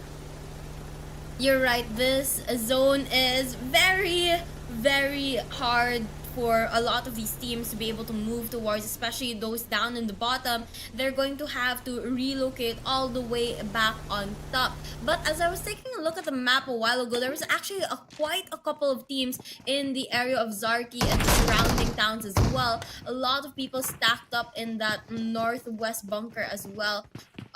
Those are going to be possible engagements, but right now we're going to take a look at the players of 7th Element as they go into an engagement with the players of Sem9. Sem9 getting their shots landed, going to be a last player up and moving on the side of 7th Element, while the players on Sem9 on the other hand, they still have 3. They're still thriving into that building. I guess a little bit of a better loot, but the last player on the side of 7th Element, he's going to back away, trying to stay alive and avoid getting knocked down. But on the side of YOODO Alliance, they're going to spot the players of 141, trying to go in here for the kill, going to be able to secure one. And the players on the side of 141 not going to be able to back him up as they're far away. That's going to be a clean and easy kill for him. Yeah, it's going to be 141 official here up against YOODO Alliance on Zarki. And so far, it's going to be 141 official now, getting a bit of damage as well directly to their side. But YOODO Alliance, they're not really putting up the fight that they expected to do, as they do have 2 players down to the ground. 141 Rafay, surely out from the chase, but looking like it's going to be serious here in Janaza. Looking to avenge the whole equation, trying to even the grounds up. They're trying to wrap around here all the way down to the warehouse. Looking for Lux there down below. And I think they get an angle right now. Could be a double chow here as they get this one through. This is going to be Eagle now relaying the information. Spraying down, no connection. But he is now on the trail. Teammates from afar will drop down as well. And they take Lux down to the ground. Sirius gets the trade, gets the kill overall. And that's going to be dropping the numbers now here for side of YOODO Alliance. Only having 1 player on top, but does have the opportunity to get 1 picked up. He is inside, looking to really make the distance to come true. But at the same time, you know, time's ticking down. 141 official. They know for a fact where they kill those 2 players. And that's going to be information here for the side of 141 official to hold on to close down the distance, knowing for a fact that not a lot of resources is going to be given for the side of YOODO Alliance. Now things is going to get a little bit heated up as the players of 141 inch closer towards YOODO Alliance, and YOODO trying to play it a little bit more passively, going to stay inside the buildings, but 141 with 3 players on their side and 2 only on the side of YOODO. They're going to have a slight numbers advantage here. Though they are out in the open, I think they have a good position right now to be able to push in, and it looks like that's exactly what they're going to do, as we can see Eagle here trying to go closer in towards that building, but not really entering it just yet. The players of YOODO inside waiting for the push to come through. They know what's about to happen. Eagle going to be able to get 1, and the backup comes through with Sirius there. 141 still having 2 players, but YOODO Alliance down to only 1. He's gonna be hiding in the building, trying to stay alive. But Janaza here with his gun, he's going to try to go in, but unfortunately got taken down from behind. And the players of YOODO Alliance going to get eliminated as Sirius enters the building to heal up his teammates. Now the Xavier is gonna go at it now up against the 2 players of Genesis Esports. Only 1 player remain. 141 official. Big win for them. But the battle lives on, and for the set of 7 elements, big mistake for them to go against Semline that early. But at the same time, I don't think they had any, decisions, any choices whatsoever. So it's just going to be them here on this very ground right now with a very undefined team, only having 1 player. So that's going to be Genesis Esports and 7 elements bound to be the next branding here that will get thrown out from this very round. First round of Erangel, by the way, 2nd overall for this very broadcast. Now we move over to the Xavier. They took down 1 player from the set of Genesis Esports. They are playing around the vicinity of Pochinki. They do have 1 player in the Cathedral. 1 last player here for set of Genesis Esports. Look at the formation here for set of the Xavier. Triangulated. No room whatsoever, except if the last player from the set of Genesis Esports will head down south. But on the feed, we do get to see 141 official going at it once more up against 1 squad. They can't catch a break, but I think they love it a lot, considering that is more opportunities. well. Right now, we're going to be taking a quick look at the players of Agon I8 as they try to move around. Not too many players in sight for now, trying to get the high grounds here. Although it seems to be only Blade who's out here. A couple of the rest of the players on the side of Agon I8 are going to be far apart from one another, as you can see in the opposite sides of the map as they try to move around, relocate, but not really sticking together as a team. For now, we are going to just slow the game down as we wait for more engagements to happen. 15 teams left in the equation. As we saw earlier, YOODO Alliance just got eliminated in a very tough way to go down. But right now, as we know, the players on the side of Agon I8, they were pretty far from the zone. So I think right now they're trying to relocate into that zone. And right now they finally regroup into as they enter the safe zone. But the Savior, on the other hand, we're going to take a quick look at them because they are very close to some of the players on the side of Genesis Esports. And as I say that, they are going to be able to eliminate the team out of the game. Now it's really just expected here for Genesis Esports to go out of this very round. After all, their first round they started off with 2. Same goes for the second round, only having 2 players, so they don't really have a lot of room to work with. Until then, that is just going to be their demise here for this very round. Moving over now to Team XERXIA, they do have more GPX here. That's going to be, I believe, Cleon here on the other side. And they are going to be parking themselves here inside the warehouse, securing the vehicles, ensuring that there's not going to be any damage done. After all, vehicles is such a big factor here, especially for the zone itself. Now, with more TPX out in the open, XERXIA, if they get the read here properly, they might just be able to take one player down, but Cleon gets a connection with the nade. XERXIA as well here from the side of XERXIA will try to respond back with his own nade, but doesn't really get the conversion. Cleon gonna be having one player on front, and he's gonna be able to actually not get the kill. Chopper responds back with the nade as well. Now it's gonna be a 1-for-1 trade here for both ends of the spectrum. Once more, nades flying high. One player swing to the right, getting tagged up. And Chopper here with a nasty nade could just come in pretty handy. Throws it down, gets the knock. 2 players remaining now for 7 more TPX. And Chopper wants to get the flash set it over with. Bobo Poe gets one connected. And now it's only going to be the last and final player for set Morph GPX to make the play. But Yoru is not going to be enough. And Morph GPX, they get this one through. And they get the clutch here for the side of Team XERXIA. And it looks like they are going to be the ones who's going to be able to stay alive. But on the side of Agon I8, inching closer towards Vampire Esports, going to use this grenade to get the early damage placed onto their opponents. A couple of them landing, but Vampire Esports, look at this. They're pushing together as a team. All 3 of them going to sandwich this player on the side of Agon I8. Take him down. Agon I8 going to be down to a last player on their side. Last here going to be last to survive. Unfortunately, they do get eliminated, and we're going to be down to 12 final teams. Vampire Esports outside of zone going to take some damage to their side, but of course, with it still being stage 2, it's not going to be too much that you would need to worry about. But of course, you want to be able to make your way out of that storm, out of that blue zone, and get into safety as soon as possible. You'd want to see XERXIA Esports right now just being able to handle the situation up against more PPX. It goes to show the whole the composure that they have, even if they started off the clash really faulty. So they are going to be able to rack this one through, and Chopper being able to get the squad wipe all alone, 4 eliminations directly to his pocket. XZ Megamind alongside RNJ hasn't been able to do anything at all, but now on to feed the Xavier. They lose one player in the process. It's going to be a Lamborghini for you thrown out from the chase. I don't exactly know which squad they're going to be going against. Wanting for sure that is something that is not looking so bright for them. Here for setup for CJ Evos. First game for them here on this very day, and so far it's them not really getting a lot of opportunities. So they have to find a way to put themselves into the mix later on because time is ticking down. Time is ticking, and you know that's a huge and very important factor in a game like PUBG. And right now you're going to see the players of Precision Evos trying to get the high grounds here in the mountains to scope out their opponents, but of course not being able to spot anyone just yet as they're pretty far away from any of the other teams. Things gonna slow down for a while once again, but going to take a quick look at the map. as we try to figure out where the teams are located. And as you can see, they're very heavy onto the left side of the game and a couple on the right, but not too many. And right now, a lot of them trying to relocate, trying to move around, a lot of them having those vehicles to drive around. But I think sooner or later we're going to either see an engagement between BIGETRON and Sam9 or Vampire Esports, as well as for Miracle Suits and GSM. So let's wait for that to happen.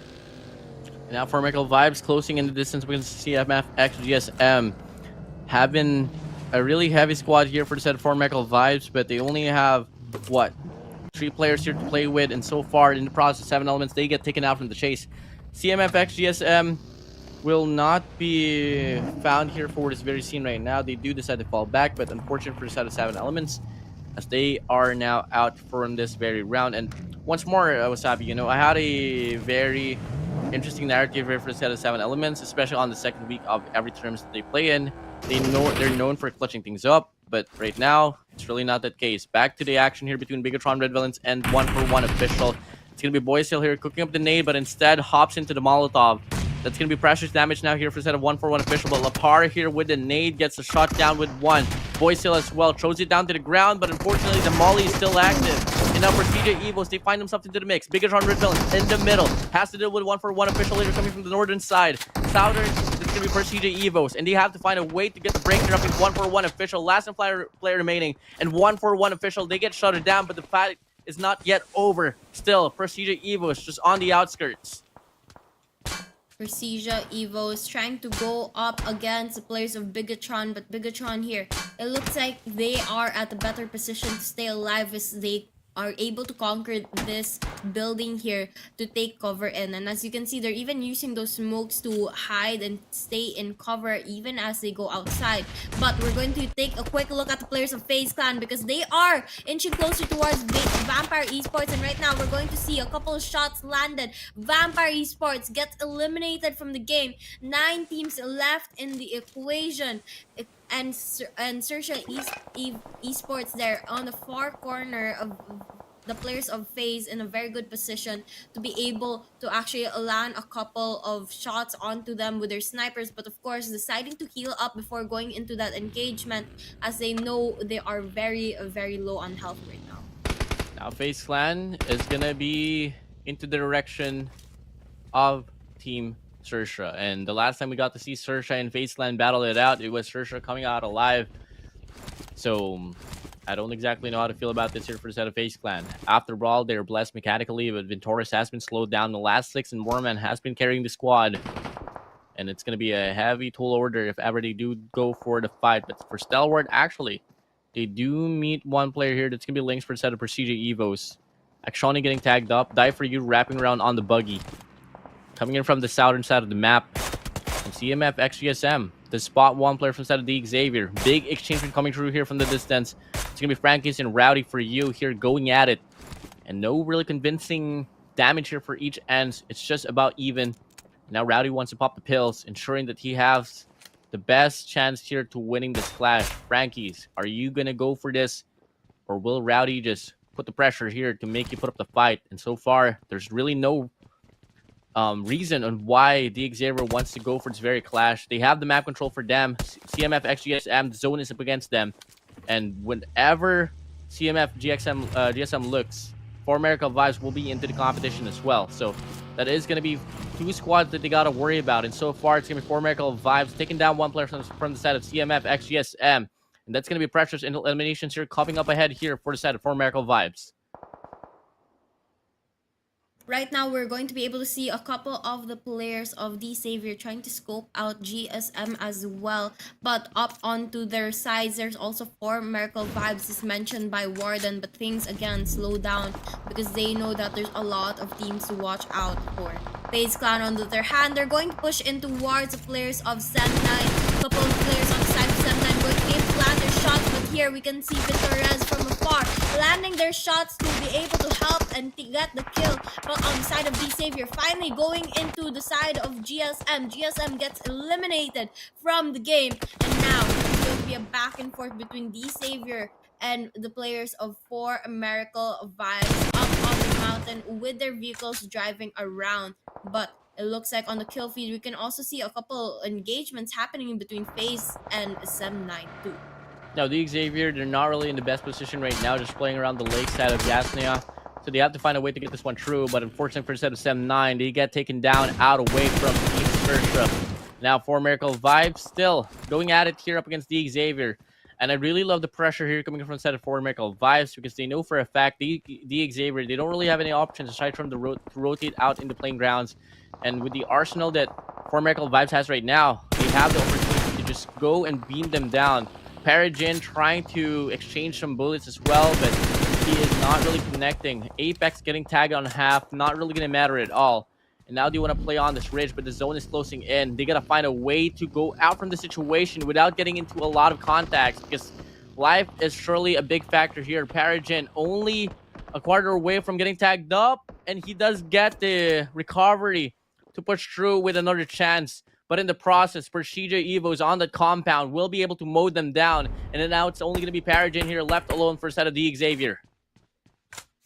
And the Xavier, as you say, that gets eliminated from the game. 6 teams remain here for Miracle Vibes, very close to the players of Persija Evos, although not spotting the team just yet as they try to stay hidden in the buildings. But look at this, BIGETRON. They're going to be the ones in the zone, and they are going to be very close to the players of XERXIA esports, but not trying to push too far just yet, as they don't want to be in a situation where they lose their position.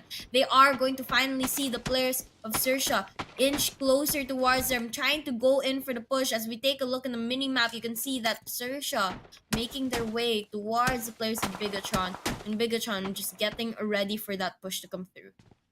Now, XERXIA Esports is down below. BIGETRON Resilience once more has the height advantage, and this is exactly how they like to play. But STALWART Esports will be here up against Persija Evos.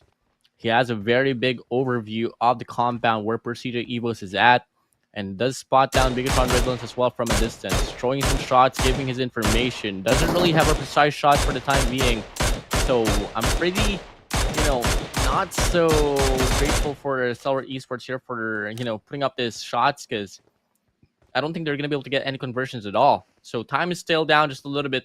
Not much defined actions here up ahead. And once more, the Xavier and Sem9 getting thrown from the chase is so shocking for me. But hey, it is what it is. But now here we go. 4 Miracle Vibes about to close down the distance here up against XERXIA. It's going to be Apex here cooking up the nade. This is exactly how they like to play. Playing off those lethals. Now he throws one down. Doesn't really get the conversion. Chopper on 1/4. And it's going to be Megamind here wrapping around the southern side of the map.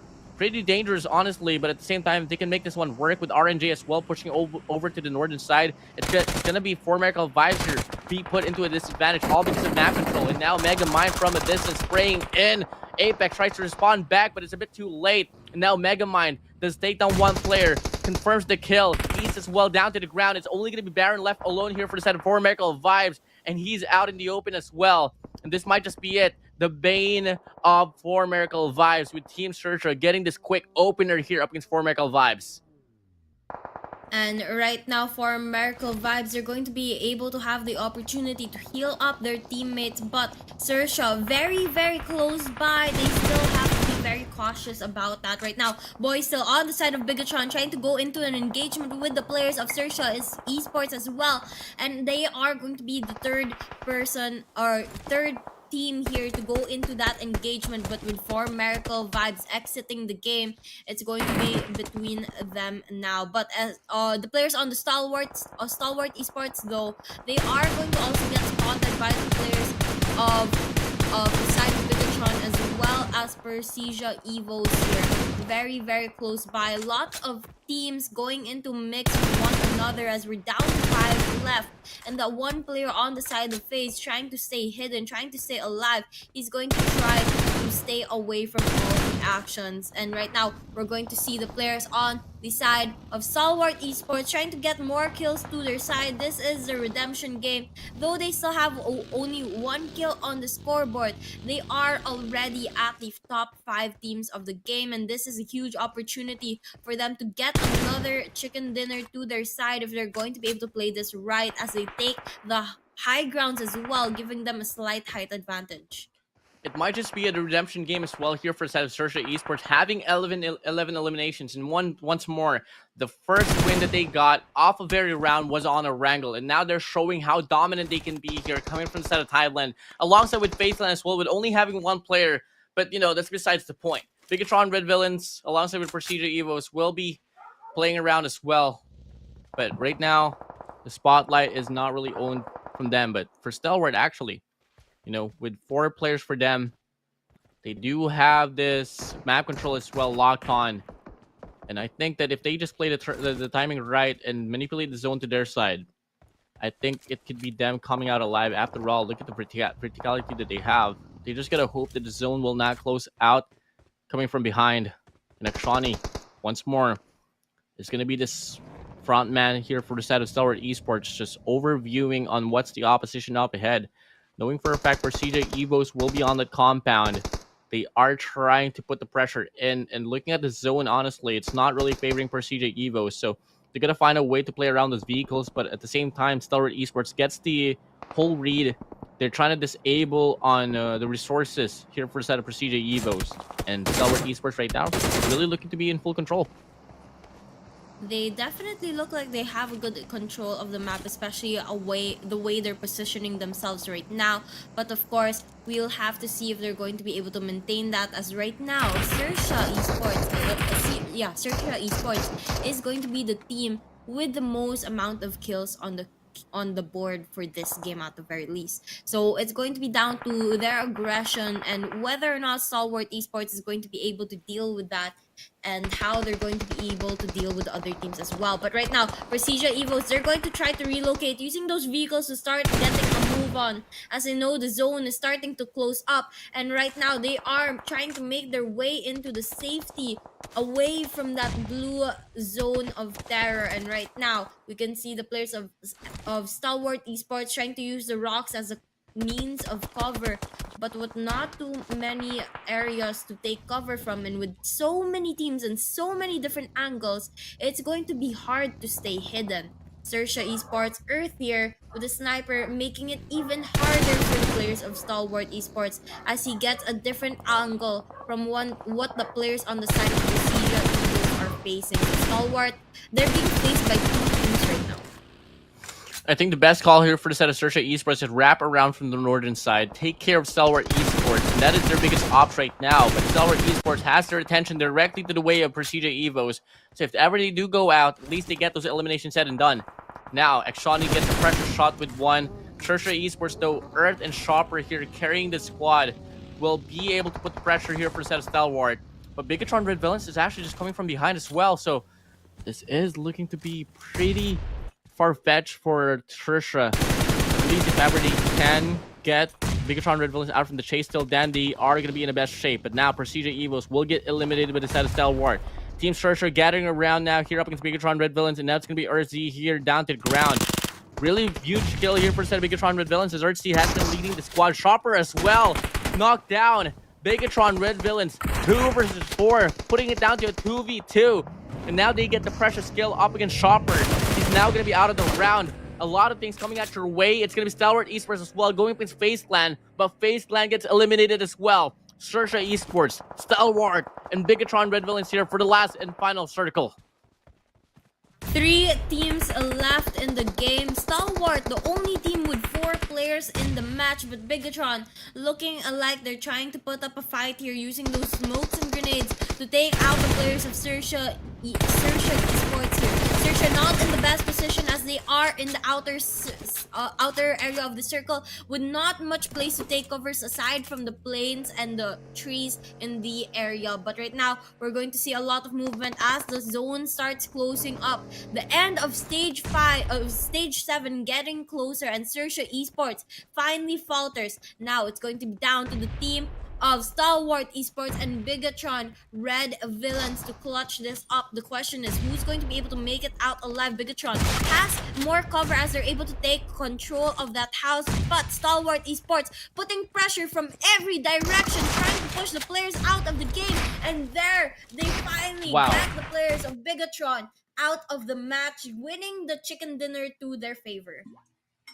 And that was what, 20 eliminations at least overall on the overall ranking right there. Or could it just be 20 overall? I don't exactly know, but one thing for sure, that's gonna be a huge jump for them once more on that number one spot of the overall ranking. Just such a good run right there. And you called it. You called it, Wasabi. It was a redemption run here for the set of Stalwart Esports, and that was really impressive there. I mean, come on. Stalwart showing their mastery, even though they were caught in the pinch up with CJ Evos and Team XERXIA from the right side. It didn't matter for them, and they get a true Stalwart Esports on the spotlight once more. Stalwart Esports finally able to win a round after so many failed attempts in the past couple of days. They finally redeemed themselves, making that gap between them and the teams below them even wider now. As you can see, they were able to rack up a total of 10 kills in this match alone, and with the 10 kills that they 10 points that they get from the placement of this match, that's going to be an additional 20 points to the overall standings. But once again, you already know this team, they're still going to maintain their top slot when we go take a look at those overall leaderboards. They like to do the countdown. 4, 3, 2, and 1. 20 eliminations for them. 14 elims for the side of the XERXIA Esports will be their name here for this very round. Unfortunately, if ever, let's say, they were able to clutch it once up, it was going to be able to boost them up really well onto towards the upper end of the first half of the page, but it didn't happen. BIGETRON Red Villains will have 11, FAZE Clan will have 8, the XERXIA will have 6, alongside with Sem 9. Prestige Evos, alongside with 141 Official, will have 5. Four Miracle Vibes and Vampire Esports will be tied up with 4, and YOODO Alliance 7 Elements Agon XA8 will have 1, while Morph GPX, Genesis Esports, and CMF XGSM will have none. Now, in regards to the top damage dealers here, it's going to be Stalwart Esports, alongside with XERXIA, BIGETRON Red Villains, FaZe Clan, and the Xavier. Yep, and right now, these are the teams that cost a lot of damage, as we were already expecting. Stalwart is going to be one of them. But with XERXIA Esports getting 11 kills, they are actually going to get the most kills in the game. And however, they did only place third place overall. But what now I'm actually excited to see is a change also when it comes to the players in the running for that MVP title, because as you know, there were a couple players on the side of Stalwart and for Miracle Vibes as well, but we'll just have to wait. For now, we're going to take a look at the overall leaderboards. Of course, the players of Stalwart maintaining that top spot, but not only that, they are going to get that 200 points already to their name, which is like 40 points over for Miracle Vibes, making it even harder for anyone to catch up, considering that it is the last day for week number 1. Yeah, for Miracle Vibes, having 3 win, still not going to be nearing the run here between Stalwart and them, but at the same time, it's going to be them really put it into a bit of a discrepancy in regards to eliminations. 7 differential could really come in handy for them. And if they can win off one more round convincingly, till then, I could really see them here overtake Stalwart Esports. But for now, for Miracle Vibes is not going to be able to put up a fight on that very run. Now, moving over to the second page of the scoreboard, it's going to be XERXIA Esports only overtaking CMF XGSM for this moment. And at the same time, not really a lot of change here happening. It's still going to be them at the number 15 spot, tailing down Prestige Evos with 2 points and Vampire Esports with 4 points. You know, XERXIA Esports is a little bit of a team here where I see a lot of fluctuations for their team. They sometimes good games, sometimes bad games, but unfortunately they're going to be at the bottom for now. But this was what I was talking about, the MVP race. Right now you can see Choconut going to finally overtake the players of Apex by just a little bit. As you can see, their MVP points right now is at a tie, but because STE has more wins or more points over for Miracle Vibes, they are going to be on top for now. But again, 3 more matches for the day. A lot of changes can happen, and East is also still on the running for the MVP title. Yeah, I mean, Juggernaut X having 36 eliminations. Props to him for rocking this one true. And that is just the bounce back here for the set of Stalwart Esports. And man, I mean, when they were up against BIGETRON Red Villains for the last and final clash, it wasn't really a problem for them at all. So, hey, GG well played. and STALWART Esports, they're back into the mix here. I mean, it's not like they weren't really part of the mix coming in from the yesterday's run. Even then, they weren't able to put up a fight. They were still on top of the scoreboard, all because of the fact that on the lower half, the squads there wasn't really able to put up the impact. Yesterday, it was a run of the underdogs. Aegon XA was able to win off the round. YOODO Alliance as well. And, it really just put the stale as well here for the side of that first page. But guys, we're going to be having a short break before we head on to round number 3. Before we get to see that action with Sabi, how are you expecting round number 3 to play out? Well, I'm expecting it's going to be a little bit of a more exciting game. We're going back to Miramar for that third and final game. But of course, a short break before that. We will be right back.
Round number three, here we go. We got Miramar up ahead. Back to Miramar now. This is going to be the last and final round for the first week on Miramar. And right after this, we're going to be having Sandhawk and back to the classic El Clasico Erangel. And now here Wasabi on towards Miramar. We got to see things pan out for the set of Alter Ego areas. And a bit of a surprise clutcher as well for the set of STALWART Esports, pushing themselves on towards the number 2 spot of the game itself. And that was enough for them to just haggle on back to back. And, that was a run for seeing as well on what they can offer for the next round of Wrangle, and which we got to see. They were able to dominate things out with 10 elimination points and the winner chicken dinner.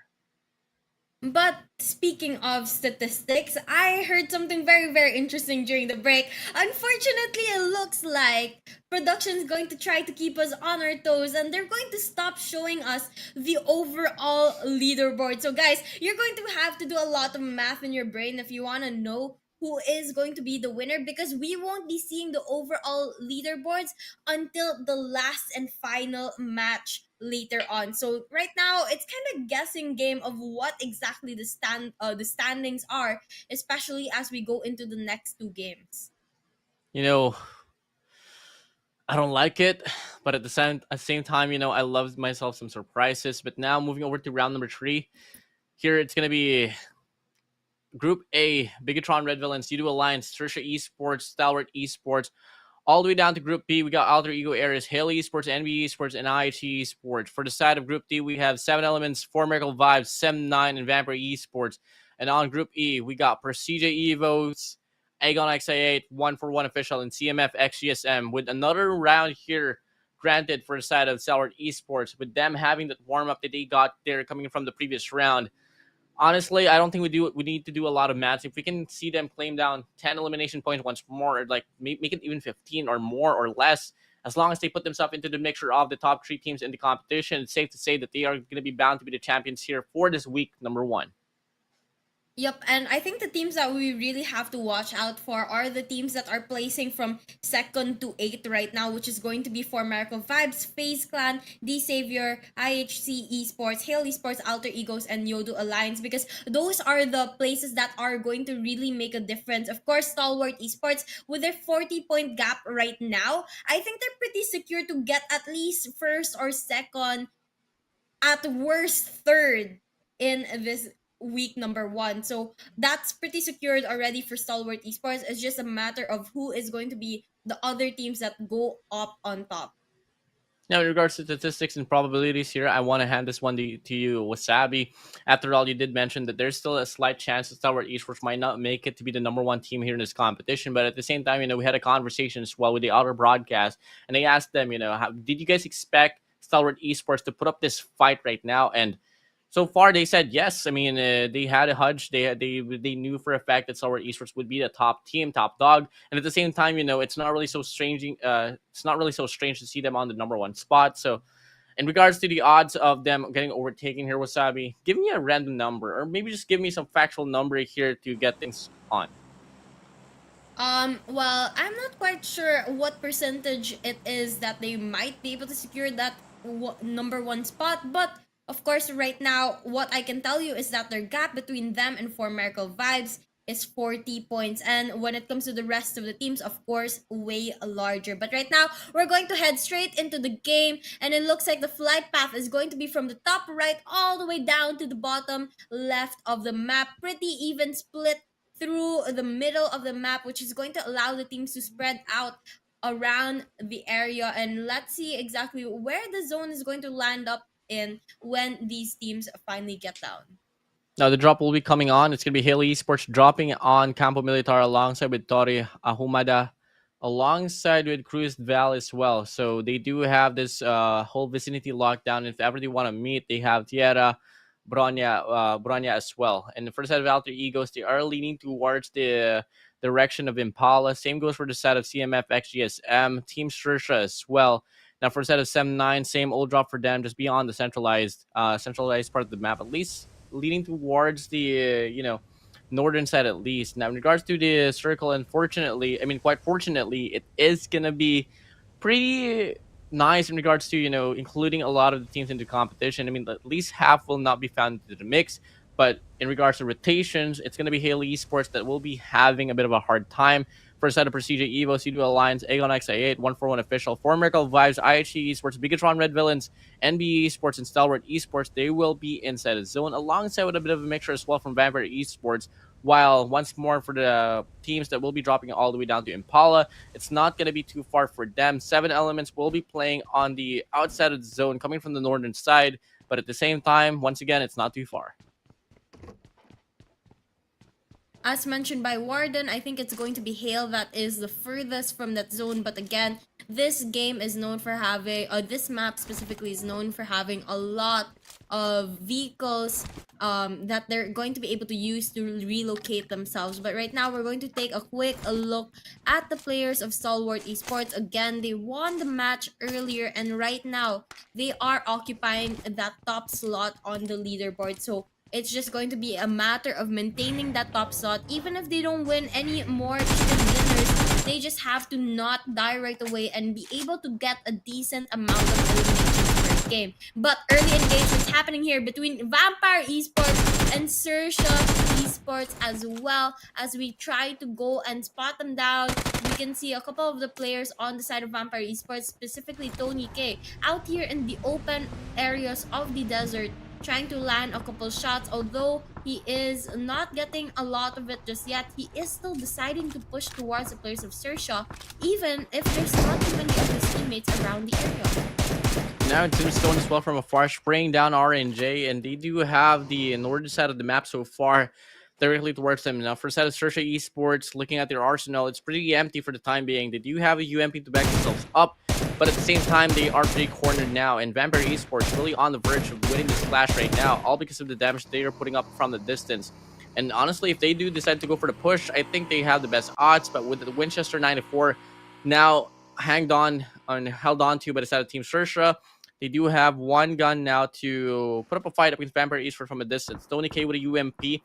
Not really the best gun of choice here in regards to the range, but at the same time, you know, with the players in front of the Team XERXIA not really having any recovery to play with, it's going to be enough for them to get this one through. And here we go. A beam down from the side of Tony K with a UMP will come along, but no shots will connect. But for the side of CMF, XGSM, XERXIA Esports as well will get tangled up. And with whatever, you know, decision that Team XERXIA will try to do, they're not really getting a lot of breaks at all. So much things going on. And they have been able to put up a fight against CMF, XGSM, but it's not going to be enough for them to put up that elimination. One player down for them. First squad really facing the whole heat here on the run for Miramar. Well, it's kind of expected, especially in that area where XERXIA was at a while ago. It was not only Vampire Esports there, but also the players of GSM, not too far away, Sem9 as well. And they were bound to really face each other off. But right now, taking a look at the relocation coming in from the side of XERXIA, they're going to try to move away from all of that action. And the players on the side of Stalwart Esports, they are going to be a little bit more relaxed here, as they are far away from majority of the engagements that are going on right now.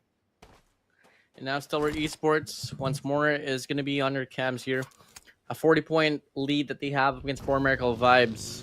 And, you know, for the set of 4 Miracle Vibes, fortunately, they do have this very round for them to play around with as well. But, you know, Miramar hasn't been so well here for the set of 4 Miracle Vibes, all because of the fact that they always get caught in a pinch. But for the set of Stalwart Esports, their positioning has been pretty phenomenal.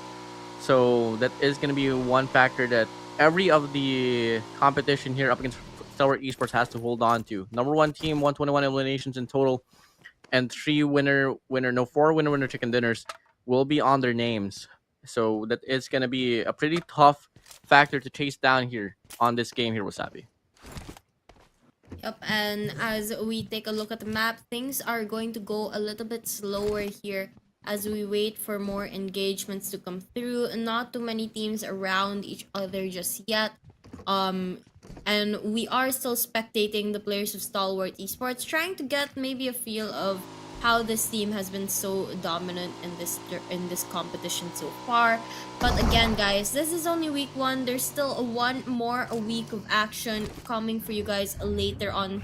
But for now, we have to find out who is going to be able to win in this first week of matches. But right now, it looks like YOODO Alliance is going to be going into an engagement with the players of For Miracle Vibes, who is currently at, I think, second place right now in the overall leaderboards. So this is definitely a team that you have to watch out for. YOODO Alliance, on the other hand, they are a relatively good team, but not the most consistent. So let's see how they're going to be able to take this one down. Doc is going to be able to take one down. The players on the side of YOODO Alliance going to be down to 3 players left, while the side of For Miracle Vibes, they still have a complete squad on their side. And with them taking the high grounds here on the buildings, they're going to be able to have a slight height advantage over the players of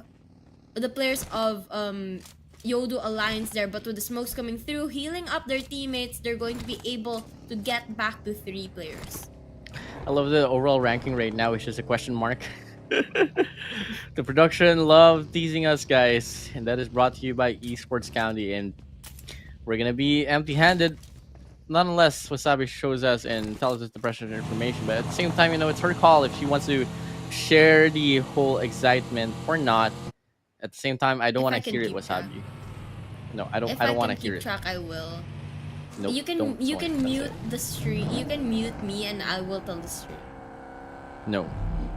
We'll have a spoiler alert warning before we give out the statistics. All right. Well, okay, give up a spoiler alert. I'm going to take off my headset so I won't hear it. But back to the action here. XERXIA Esports will get one player knocked down up against CMF XGSM. That's going to be a Mad Cat for you out from the chase. Dictator will be thrown out from the very round itself. Now it's only going to be D46 alongside with Rowdy here alive. And now they want to play around together. But I think it's a bit too late. Aegon XA does have an overview of against the last two players here from set of CMF XGSM. And Blade gets a really good spray down from afar. Precious connection. And Falak will go up against one. Takes down the player from the set of CMF XGSM. And now it's only going to be the last player remaining here. Rowdy on a quarter away from getting eliminated from the very round. This is not looking so bright here for the set of CMF XGSM. It's not looking very good for them, but as long as they are able to stay alive, that's all that matters. We've seen some of these other teams down to 1 player still able to make it to maybe top 3 or top 4 squads in the game, but most of the time they're just camping and hiding. But right now, engagements coming through between XERXIA as well as Alter Egos and For Miracle Vibes trying to get into the mix as well. We're going to have a crossfire here between these teams. A couple of them getting the higher ground elevations. Players on the side of XERXIA very spread out from one another. But Octa here from the side of Alter Ego is going to be able to get the long range shots. His teammate going for an aggressive push. Fnatic able to close up the kill. And the players of XERXIA going to be down to 1 and final player alive in the match. Alter Egos just making them pay, but being faced also to pay. Alter Egos down to 2 players left, as XERXIA is going to be able to play those long range engagements while staying hidden away from all the action. XERXIA is now on the verge of getting eliminated. It's only going to be XERXIA on top of the mountain here looking to make the play. Megamind inside the zone for the time being, but at the same time the pressure is on and no teammates from near the perimeter for him to get healed up. And now XERXIA wants to go for the rotation. Fnatic going to go for the spray down. Not really going to get the kill or the detonation, but that is going to be eliminations secured here for them, all because of Megamind here inside of the zone now, out in the open, getting sprayed down. And now that's going to be it. XERXIA Esports only having 1 player alongside with CMF XGSM.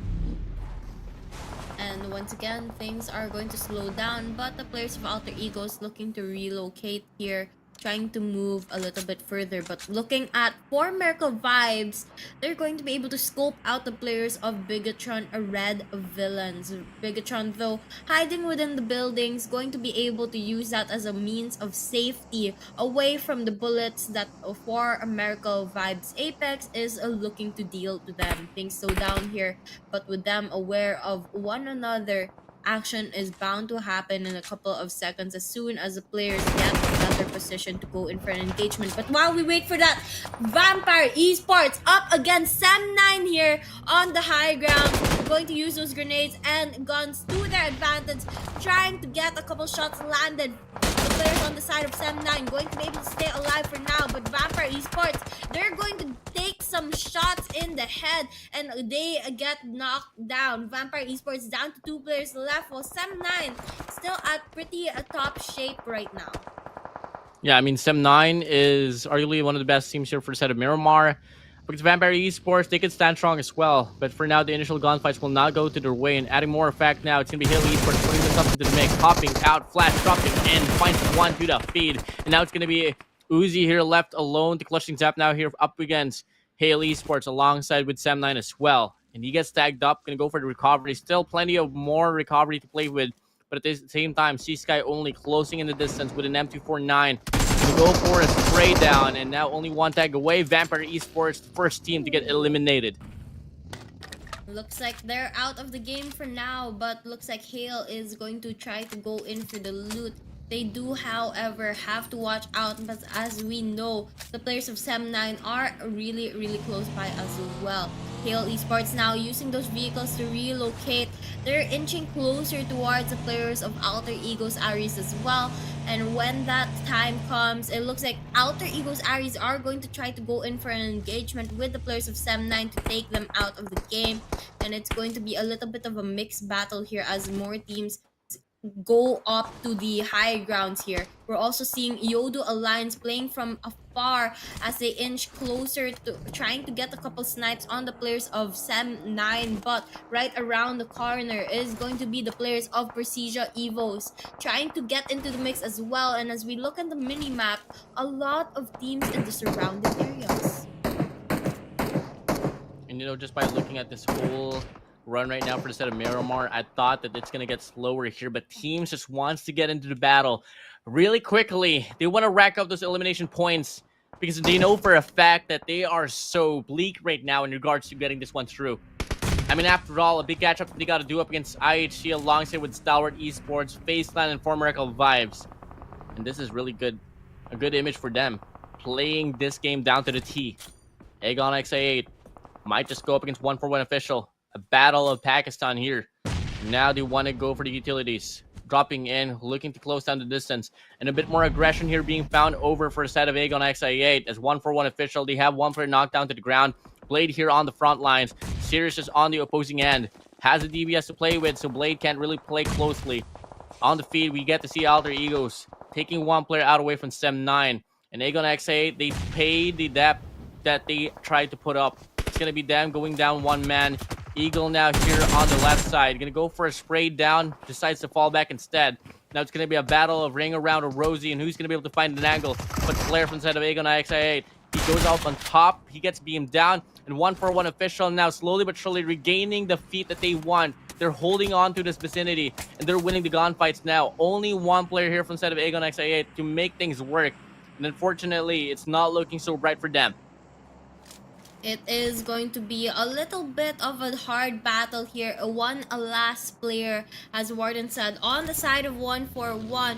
But he has to watch out because Agon I8 still has a couple players in the vicinity. And not too far off, YOODO Alliance as well as Precision Evos is going to be watching from afar. Right now, Eagle trying to secure the couple of kills that they were able to put onto the players of the side of Agon I8, but of course he has to be able to play this carefully because Earth is still on his back right now. Rosemary as well as Fnatic trying to go into an engagement as well on their own.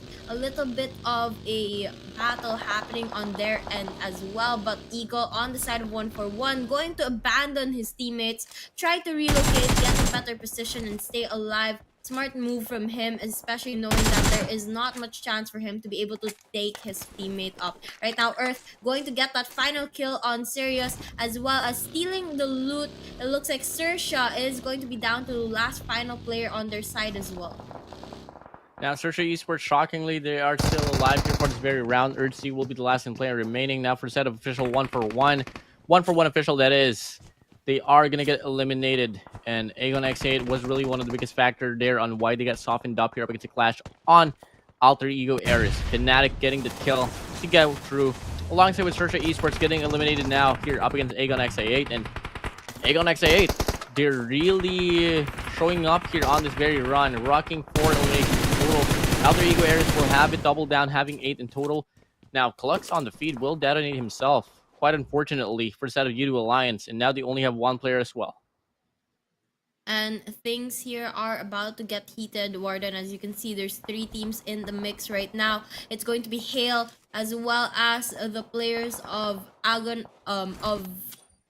the players of Alter Egos as well as YOODO Alliance inching closer towards each other. And not only them, but Precision Evo is very, very close by. It's going to be a mix of several different teams here. Some having the high ground, some having the buildings, different advantages from each of them. But the question is, how are they going to be able to play this? And are they aware of the number of teams in their surrounding areas? Right now, Hale going to land one on the players of Alter Egos Ares. And now the action begins as they push in. The smokes come through, the grenades as well. And the players on the side of Hale going to still remain as 4. But the players on Alter Egos Ares down to 1 final player, trying to stay alive, trying to stay hidden. But will it be enough? Looks like they get eliminated from the game. Hale comes out victorious, but Agon I8 trying to get into the mix with Precision Evos, trying to go in right now. They're going to get a couple kills on the players of Precision. 3 left on the side of Precision, while Agon I8 down to 1 final player, trying to heal up here, but not really enough to be able to go into a fight with so many players still on the board. This is going to be a very risky play for him as he enters the building with Precision Evos. It's gonna be him, 18 PM, left alone. But in the process, Hale Esports Tiger gonna go for a spray down between 7 elements. Gets 1 kill secured here for the time being here up for the set of Hale Esports. And now he gets a double on the feed, making some more. Flash hopping into the scene. Gets more kills here up against 7 elements. Now 7 elements will only have 1 player, but Aegon XA beats them right into it.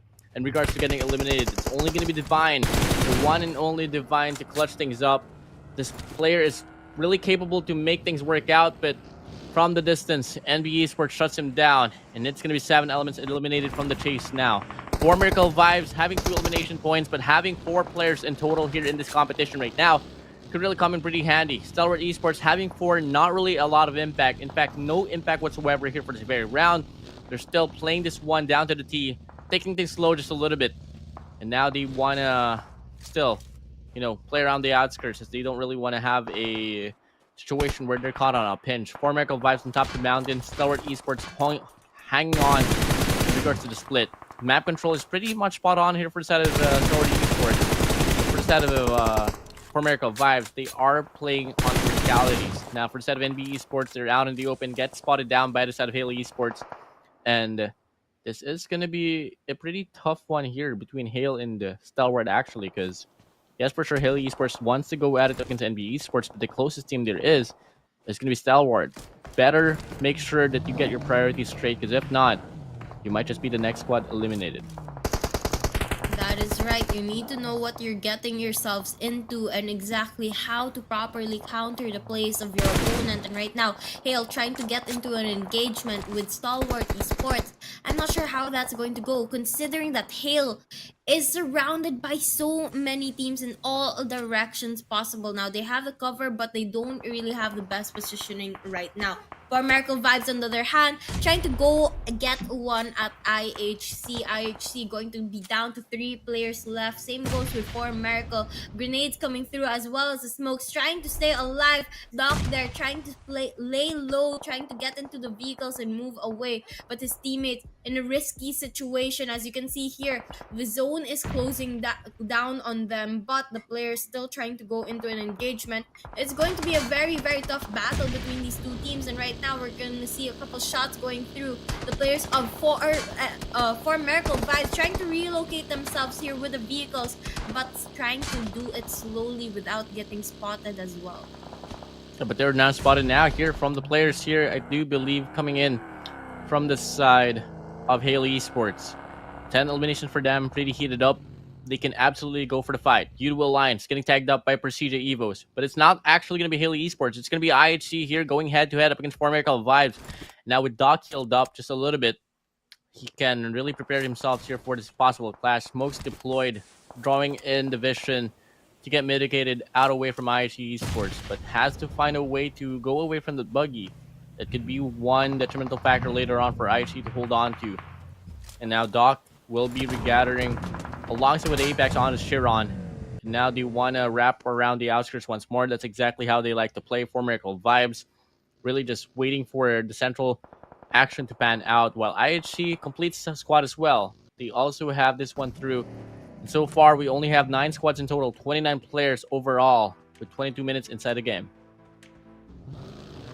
And now things are slowing down as the players are trying to be as cautious as possible. But Hale here knows that the players of NB are inching closer, uses the grenade to cause some damage. And it looks like this player on the side of NB Esports, he's going to get taken down, but gets away just in time as the rest of the team tries to back him up. And now it's going to be a back and forth between this, but team surrounding the area is going to hear of all the action, trying to get into the mix as well. We can see some players starting to move towards all the action here. Hale going to be down to 3 players left on their team, but what's even worse is NB Esports, one final player, all 3 knocked down to the ground as they get sandwiched between different teams.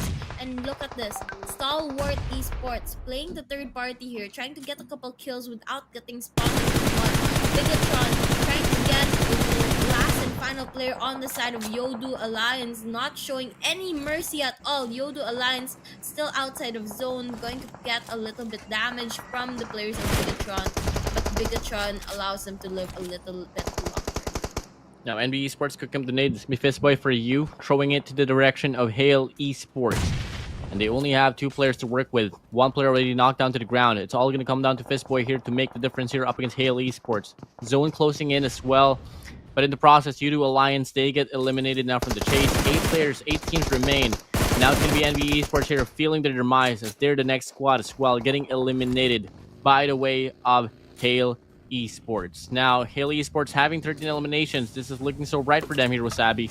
After all, you know, they aren't part of the number 1 squad here. I mean, the first page of the scoreboard. So, in regards to mathematics so far, I think they are looking pretty bright here. So, as of the moment, now back to BIGETRON Red Villains. They do have this compound held on to up against CJ Evos on the outskirts. Formerical Vibes will be right on the corner as well. So that is going to be 4 opportunities for them if ever they get this one through. And now, STALWART Esports starts to clash up against Hale Esports.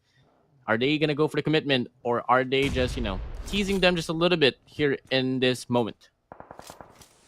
It looks like a little bit of a tease, but who knows? They might just go in for the push. But for now, we're going to have to wait a little bit. But look at this Warden. The minimap in the bottom right of the screen, it's getting more and more colorful as the teams get closer and closer towards each other, and the zone gets smaller and smaller. It looks like IHC Esports, though, they're not going to be one of those teams in the last couple of minutes in this battle as they get eliminated. Now down to 6 teams in the mix. GSM still alive with 1 player hanging on by a thread, but the rest of the team, as I say that, gets eliminated, but the rest of the teams here, going to be 5 teams left. Yeah, 5 teams left remaining now. 13 for the set of Hale. Prestige Evil's having 4. STALWART and Formerical Vibes all tied up. That's exactly what I want to see. You know, top 2 dogs here in the competition, brawling things down, and Prestige Evil's mowing Doc 9-2, but no connections, not until the last and final bullet on the head. Enough to put him on half. Standoff here between STALWART and Hale. Quite inevitable. Now Lapar, instead of BIGETRON Red Villains, will make his presence felt, but he is able to get the detonation here. Actually, it's going to be Boy Still getting the shots to come true. Formerical Vibes hoping for another chance, but they only have 1 player now to rely on. And Hale Esports will go at it up against Prestige Evos. A chaotic battlefield we get to see. And Hale Esports here once more is just winning most of the casualties. And they're racking up those precious eliminations in no time. Lots of kills going to the side of Hale Esports. At this point, they might just be able to put themselves at fourth place on the overall rankings. But of course, we'll have to see how this match ends up first. Right now, the players of Hale having the high grounds, trying to take down the players of Precision Evos, going to land a couple kills. Precision down to their final player in the match. Same goes with for Miracle Vibes. Hale here going to heal up their teammates. They know that teamwork is the most important thing at the game right now, but they have to watch their backs because Stalwart Esports going to come from behind, eliminate the players of Hale, and now they're the ones that are running for the winning of the game. For Miracle gets eliminated as well. Down to 3 teams left. Stalwart versus Persija Evos and Bigetron Red Villains. But Persija get eliminated from the game. 3 versus 4.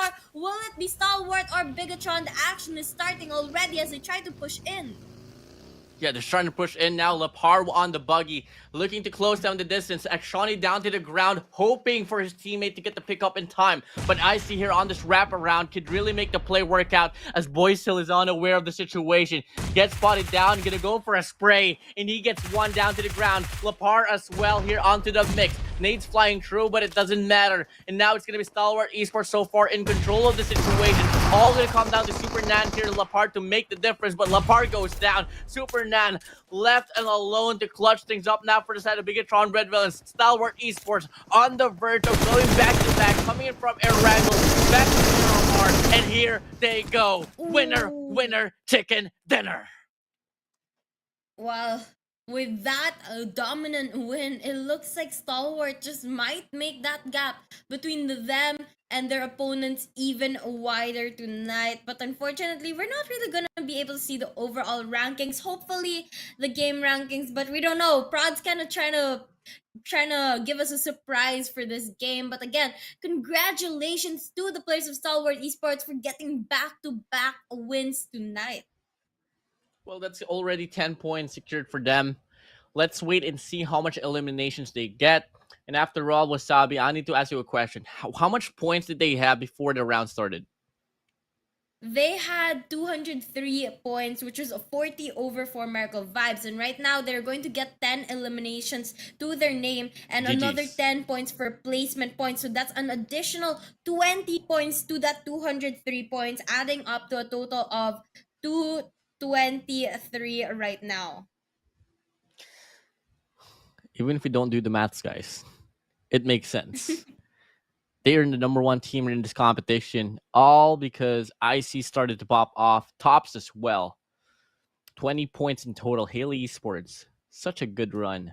They had, 15 elimination points, but at the same time, they're not going to be able to really rocket through here until the very end. They fell down under the hands of Bigetron Red Villains, and Haley Esports is going to be pretty disappointed with that one, but at the same time, it's a good start for them. Bigetron Red Villains will be able to push themselves on towards the number 2 spot in the round itself, but number 3 here for the match leaderboard. Procedure Evos will be tied up with Bigetron Red Villains, and the rest goes on. And now for the top dealers here, top damage dealers, given said, Stalwart Esports will be the key team for this. But in regards to eliminations, handed down, Hill Esports was able to get it through.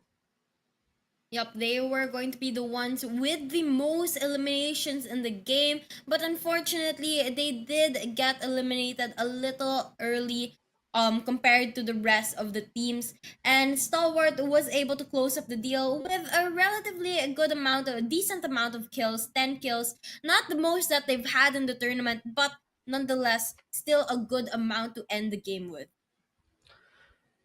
Stalwart Esports, you can't catch a break, but that's what they like. And 223 points in total. I don't think there's going to be any chance at all for the rest of the competition to play chase down. I mean, after all, Farmerical Vibes only got 4, and they are now, trailing by, 60 points in total now here, Wasabi, if I'm not mistaken. So, Farmerical Vibes, I think they're pretty much solidified here for the number 2 spot, but here for Stalwart Esports, for them to be able to overtake them, very, very unlikely. Well, you're a little bit off, but it's going to be actually a 52-point difference between Stalwart Esports and For Miracle Vibes right now, which is humongous considering that there's only going to be 3 more three more games tonight, and that's not too many. That's not too much allowance for any of these teams to gain that many points. I don't think it's possible. I don't think it's possible here for Miracle Vibes to overtake Stalwart Esports now. Nonetheless, they go for a high kill round for the next two rounds, of course. And at the same time, it's a bit of a question as well. Will they be playing for the next two rounds? Because I do believe they have one break here on towards this broadcast, and they haven't gotten one here so far, Wasabi. So I think it might just be over here for the number one spot for Stalwart Esports. So they're bound to get this one through. So hey, let's see if they can. Get this one going, but at the same time, I think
Well, second to the last round or last round here on the and the first week. Oh my days, I'm just losing my word here, all because of the fact that STALWART Esports went back to back. But yeah, second to the last round of the first week will be coming at your way, and once more, it's leaning towards STALWART Esports here as they have been able to go back to back, coming in from Miramar to Erangel. Wasabi, the odds here are pretty slim for them to get overtaken, especially from the set of Farmerical Vibes. So Farmerical Vibes wants to stand a chance. They gotta hope that their next few games here will be a high killing round, because if not, it might just be them solidifying themselves on towards the number two spot. But after all, finishing off as number two is not too bad. They get $500 directly to their pockets, but obviously for the champions here, it's almost doubled down, 900 USD for them. Yep, and of course, if you guys are playing in this game, you would want to get as high as possible as you can. But for week number one, our prize distribution is only going to go to the top four teams in the match. That means if you place five and lower, then you're not really going to get a prize unless you're the MVP. But as far as we saw a while ago, those that are running for the MVP was the players from the side of Stalwart Esports and for Miracle Vibes. So looks like not too many chances for the rest of them. And not a lot of chances at all. And overall, looking at the whole number three spot, I think that is exactly where we can talk about the topic now. I think for Miracle Vibes is not really so far up ahead against the number three team here, and I lost my train of thought in regards to who is the number three team here in this competition. I know for a fact you have the statistics, and I know for a fact it's either going to be the Xavier's FaZe clan here for the time being, and as we all know, it's not really too much of a jump here between the top three and the top four, but at the same time, we don't exactly know who it is. But hey, we can mention the teams, but we're not going to be mentioning how much points that they have. So, as much as possible, we want you all viewers as well to be on your toes, to be hyped up on who's going to be able to win off this respective week. Well, a while ago, you know, before the last match, so a couple games ago, it was actually FaZe followed by Savior. But of course, there's going to be a lot of changes in the next couple of games and that last game as well. That's going to affect that. So we're not really sure who's going to be second, who's going to be third, who's going to be fourth, because the difference between FaZe Clan and Savior a while ago was only 2 points. So we don't really know how the changes are going to affect them now. But we are going to head straight into the fourth match of the night. We're going to Sandhawk right now. You can see the flight path, and where the players are dropping a pretty good spread among through the whole map, considering that it is really, really small. Now here we go. We got Marv GPX here. We'll be revolving around Cam, Charlie, Bantai, Sammy, and Nakam. For the set of official 1-for-1, it's going to be Painan for them. A bit of a competition as well here for BIGETRON Red Villains. Well, for the set of Alter Egos, all the way down to the western side of the map. For the set of FaZe Clan, they are longing to go to the way of Haptian alongside with Aegon XA8. For the side of CMF XGSM, that's going to be Tatmok for them. Paradise Resort will be held on to by the side of the Xavier. Cam Bravo will be YOODO Alliance. Team Search Night, she will be found on the central side. And for the side of Halo Esports, they're going to be all the way down to the eastern side of the map. And now we get to see actually up ahead. Genesis Esports Prestige Evos. And now so far, it's going to be Prestige Evos being able to run things down. And Luxy will be able to get the first kill alongside with Zuxi as well. The twins here on this competition will be running through. And in the process, we get to see a lot of actions up ahead here between FaZe Clan and Aegon XA8. And FaZe Clan obviously will be able to overpower Aegon XA8 for the time being. And XERXIA and IHC will be going at it now. So there's going to be 3 clashes here, Wasabi, 6 teams in total. A lot of teams going into the action right now, but this map is very small, so this is something we've already expected as soon as we saw that the map is going to be Sandhawk. Right now, XERXIA, they're going to take some damage right now from the players of IHC, and Godless going to be knocked down as well. It's going to be only 2 players on the side of IHC as well as 1 player on the side of XERXIA in this battle for now, but looks like XERXIA RNGJ is going to try to heal up Megamind. They're trying to get one of their teammates back up into the game. But looking at this, the players on the side of Precision Evos and Stalwart Esports are going to be in the same vicinity here at the boot camp and very, very close to each other. They're going to try to slow things down not causing too much noise. But look at the play from the side of Stalwart Esports. As we take a look at the mini map, they're actually enclosing the players of Precision into one area, and they're going to try to go in for a pinch play here onto the players of Precision Evos. Holding on to the camps could be handy later on, especially with the whole resources that you can pick up here in the middle stage. I mean, on the middle stage of the clash.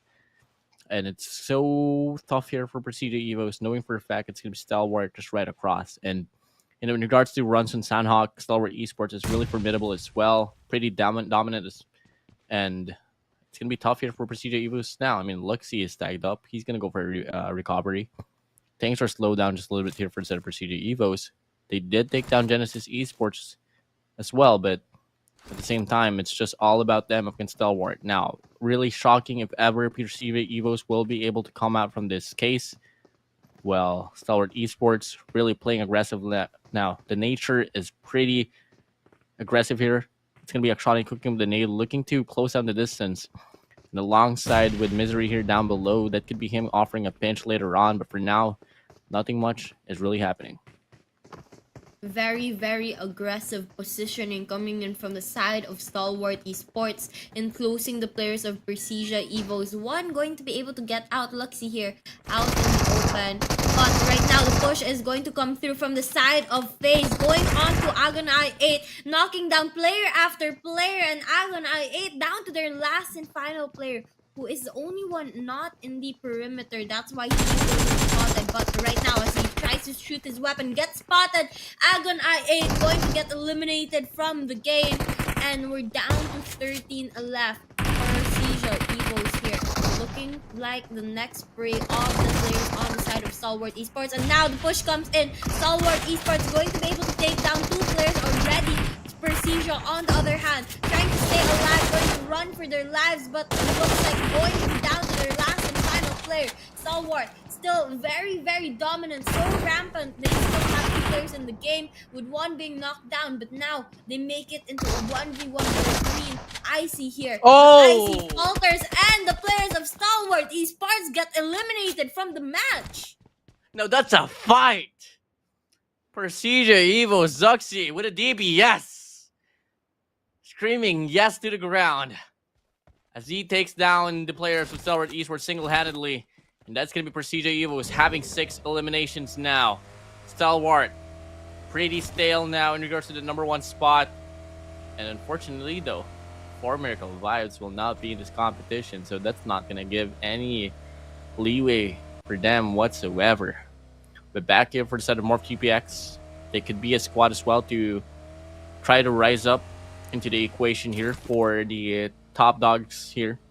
But from a distance, they do meet players from the side of Alter Egos, and they want to split up now with these 2 vehicles. And overall, for the set of Alter Ego areas, they did start things off strong here, being able to win the first chicken dinner.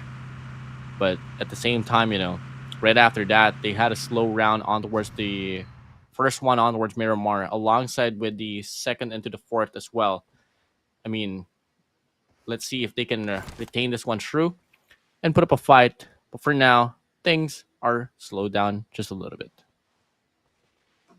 Things are definitely slowing down, but taking a quick look at the players in orange, BIGETRON, red villains, they're going to actually be here up on the high grounds, trying to take the advantage when it comes to the location and just trying to slow things down, not playing it too aggressively for now. But they have to be careful because it looks like Alter Ego's Aries are not too far off from them right now, and they are going to be we're going to be taking a quick look at the players of GSM as they take down the players of FAZE going to be eliminated time after time, down to 2 players left, while Morph is still going to have a full complete squad on their side. And GSM is still going to have a complete squad on their side, and now relocating with the vehicles, trying to get out of that blue storm, trying to move into the safer areas of the zone and relocate. And you know, CMF, X, GSM, unfortunately, they haven't been the best squad here. I mean, leaning towards the top side of the second page of the scoreboard. But just looking at the rotation right now, they're gonna be coming in quite late, at least for these 2 players here. I mean, 3 players actually in total. Make it 4 if ever they do have a tandem ongoing, but at the same time, they have to find a way to solidify themselves here on the central side of the map if they want to get the cut for the rotations and later on play on the outskirts when it is the late game. And now they do have this town so far here coming in from the island of Camp Alpha. So things are, looking quite okay here, unlike Faceland, only having 2 players so far in this round, and they're still in high tin here, looting themselves up, looking for a way to get back into the mix, while the rest of the competition not too far apart here in regards to the zone.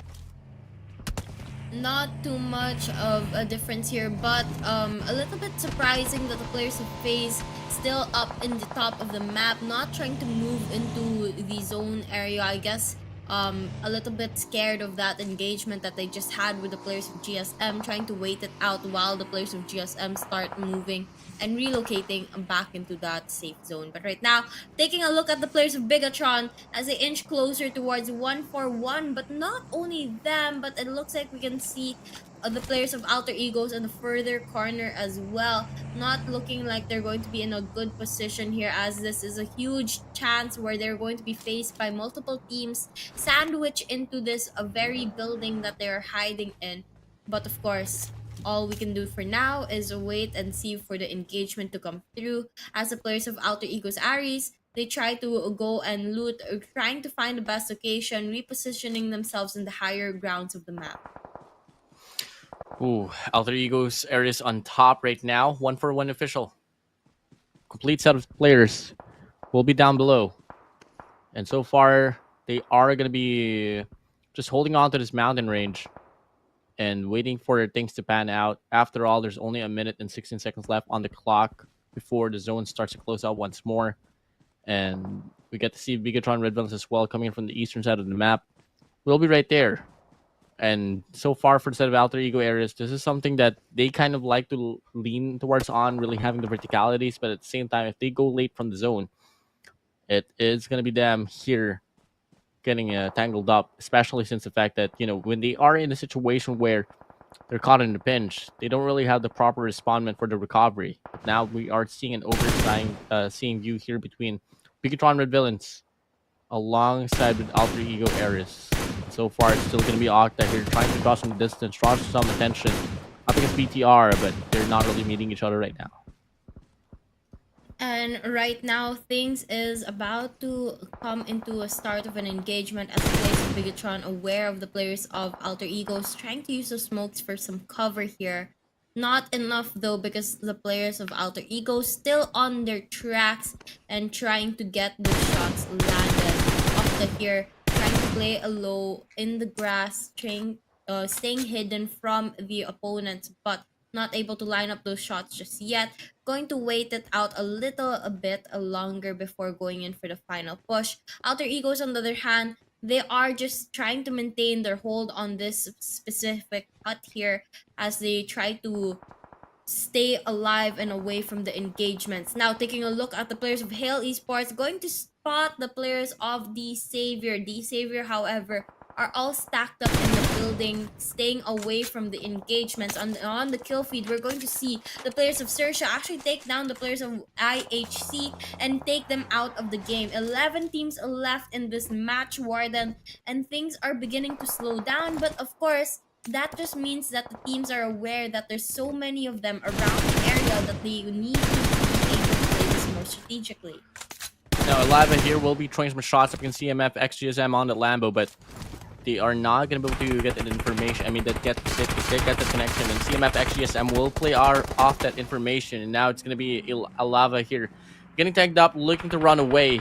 This is exactly what I said. If we're caught on a pinch, if they're going to be dealing with 2 teams, they don't really have the best respondment. And so far, it's going to be them running away from the vicinity, hoping for, to regather themselves here to put up a fight. And it's going to be Dictator here wrapping around the northwest side of the map. Rowdy on top alongside with 046. Mad Cat will be playing on the southern side. And they do have this better look in regards to the map control here for the side of CMF X GSM. Right now, the players of Alter Egos Ares trying to get the best position, but with so many teams around, as Warden said, GSM right around them as well. They are going to have to be able to play this strategically. But now GSM going in for the push towards the players of Outer Eagles Aries. But little did they know, Lava here going to be very far away, going to be able to get some kills from behind, sandwiching the players of GSM. But GSM just way too dominant, going to be able to knock down majority of the players on the side of AE, leaving them with only 2 players up and moving. Rosemary here going to be one of them, trying to cause damage onto the players of GSM. The shot Alliance gets the kill, going to be able to knock one out of the players of GSM. But you know, there's still one more that they got to deal with, and they definitely dealt with that player, taking the players of GSM out of the game. 10 left in the match. Outer Eagles Aries survives that battle. That's a really good battle for them to live through on, and that's going to be them, having more chances here on this overall round for Sandhawk. And for CJ Evos are on top of the board right now with the only 2 players remaining. Outer Eagles will have 3, but with 4 eliminations.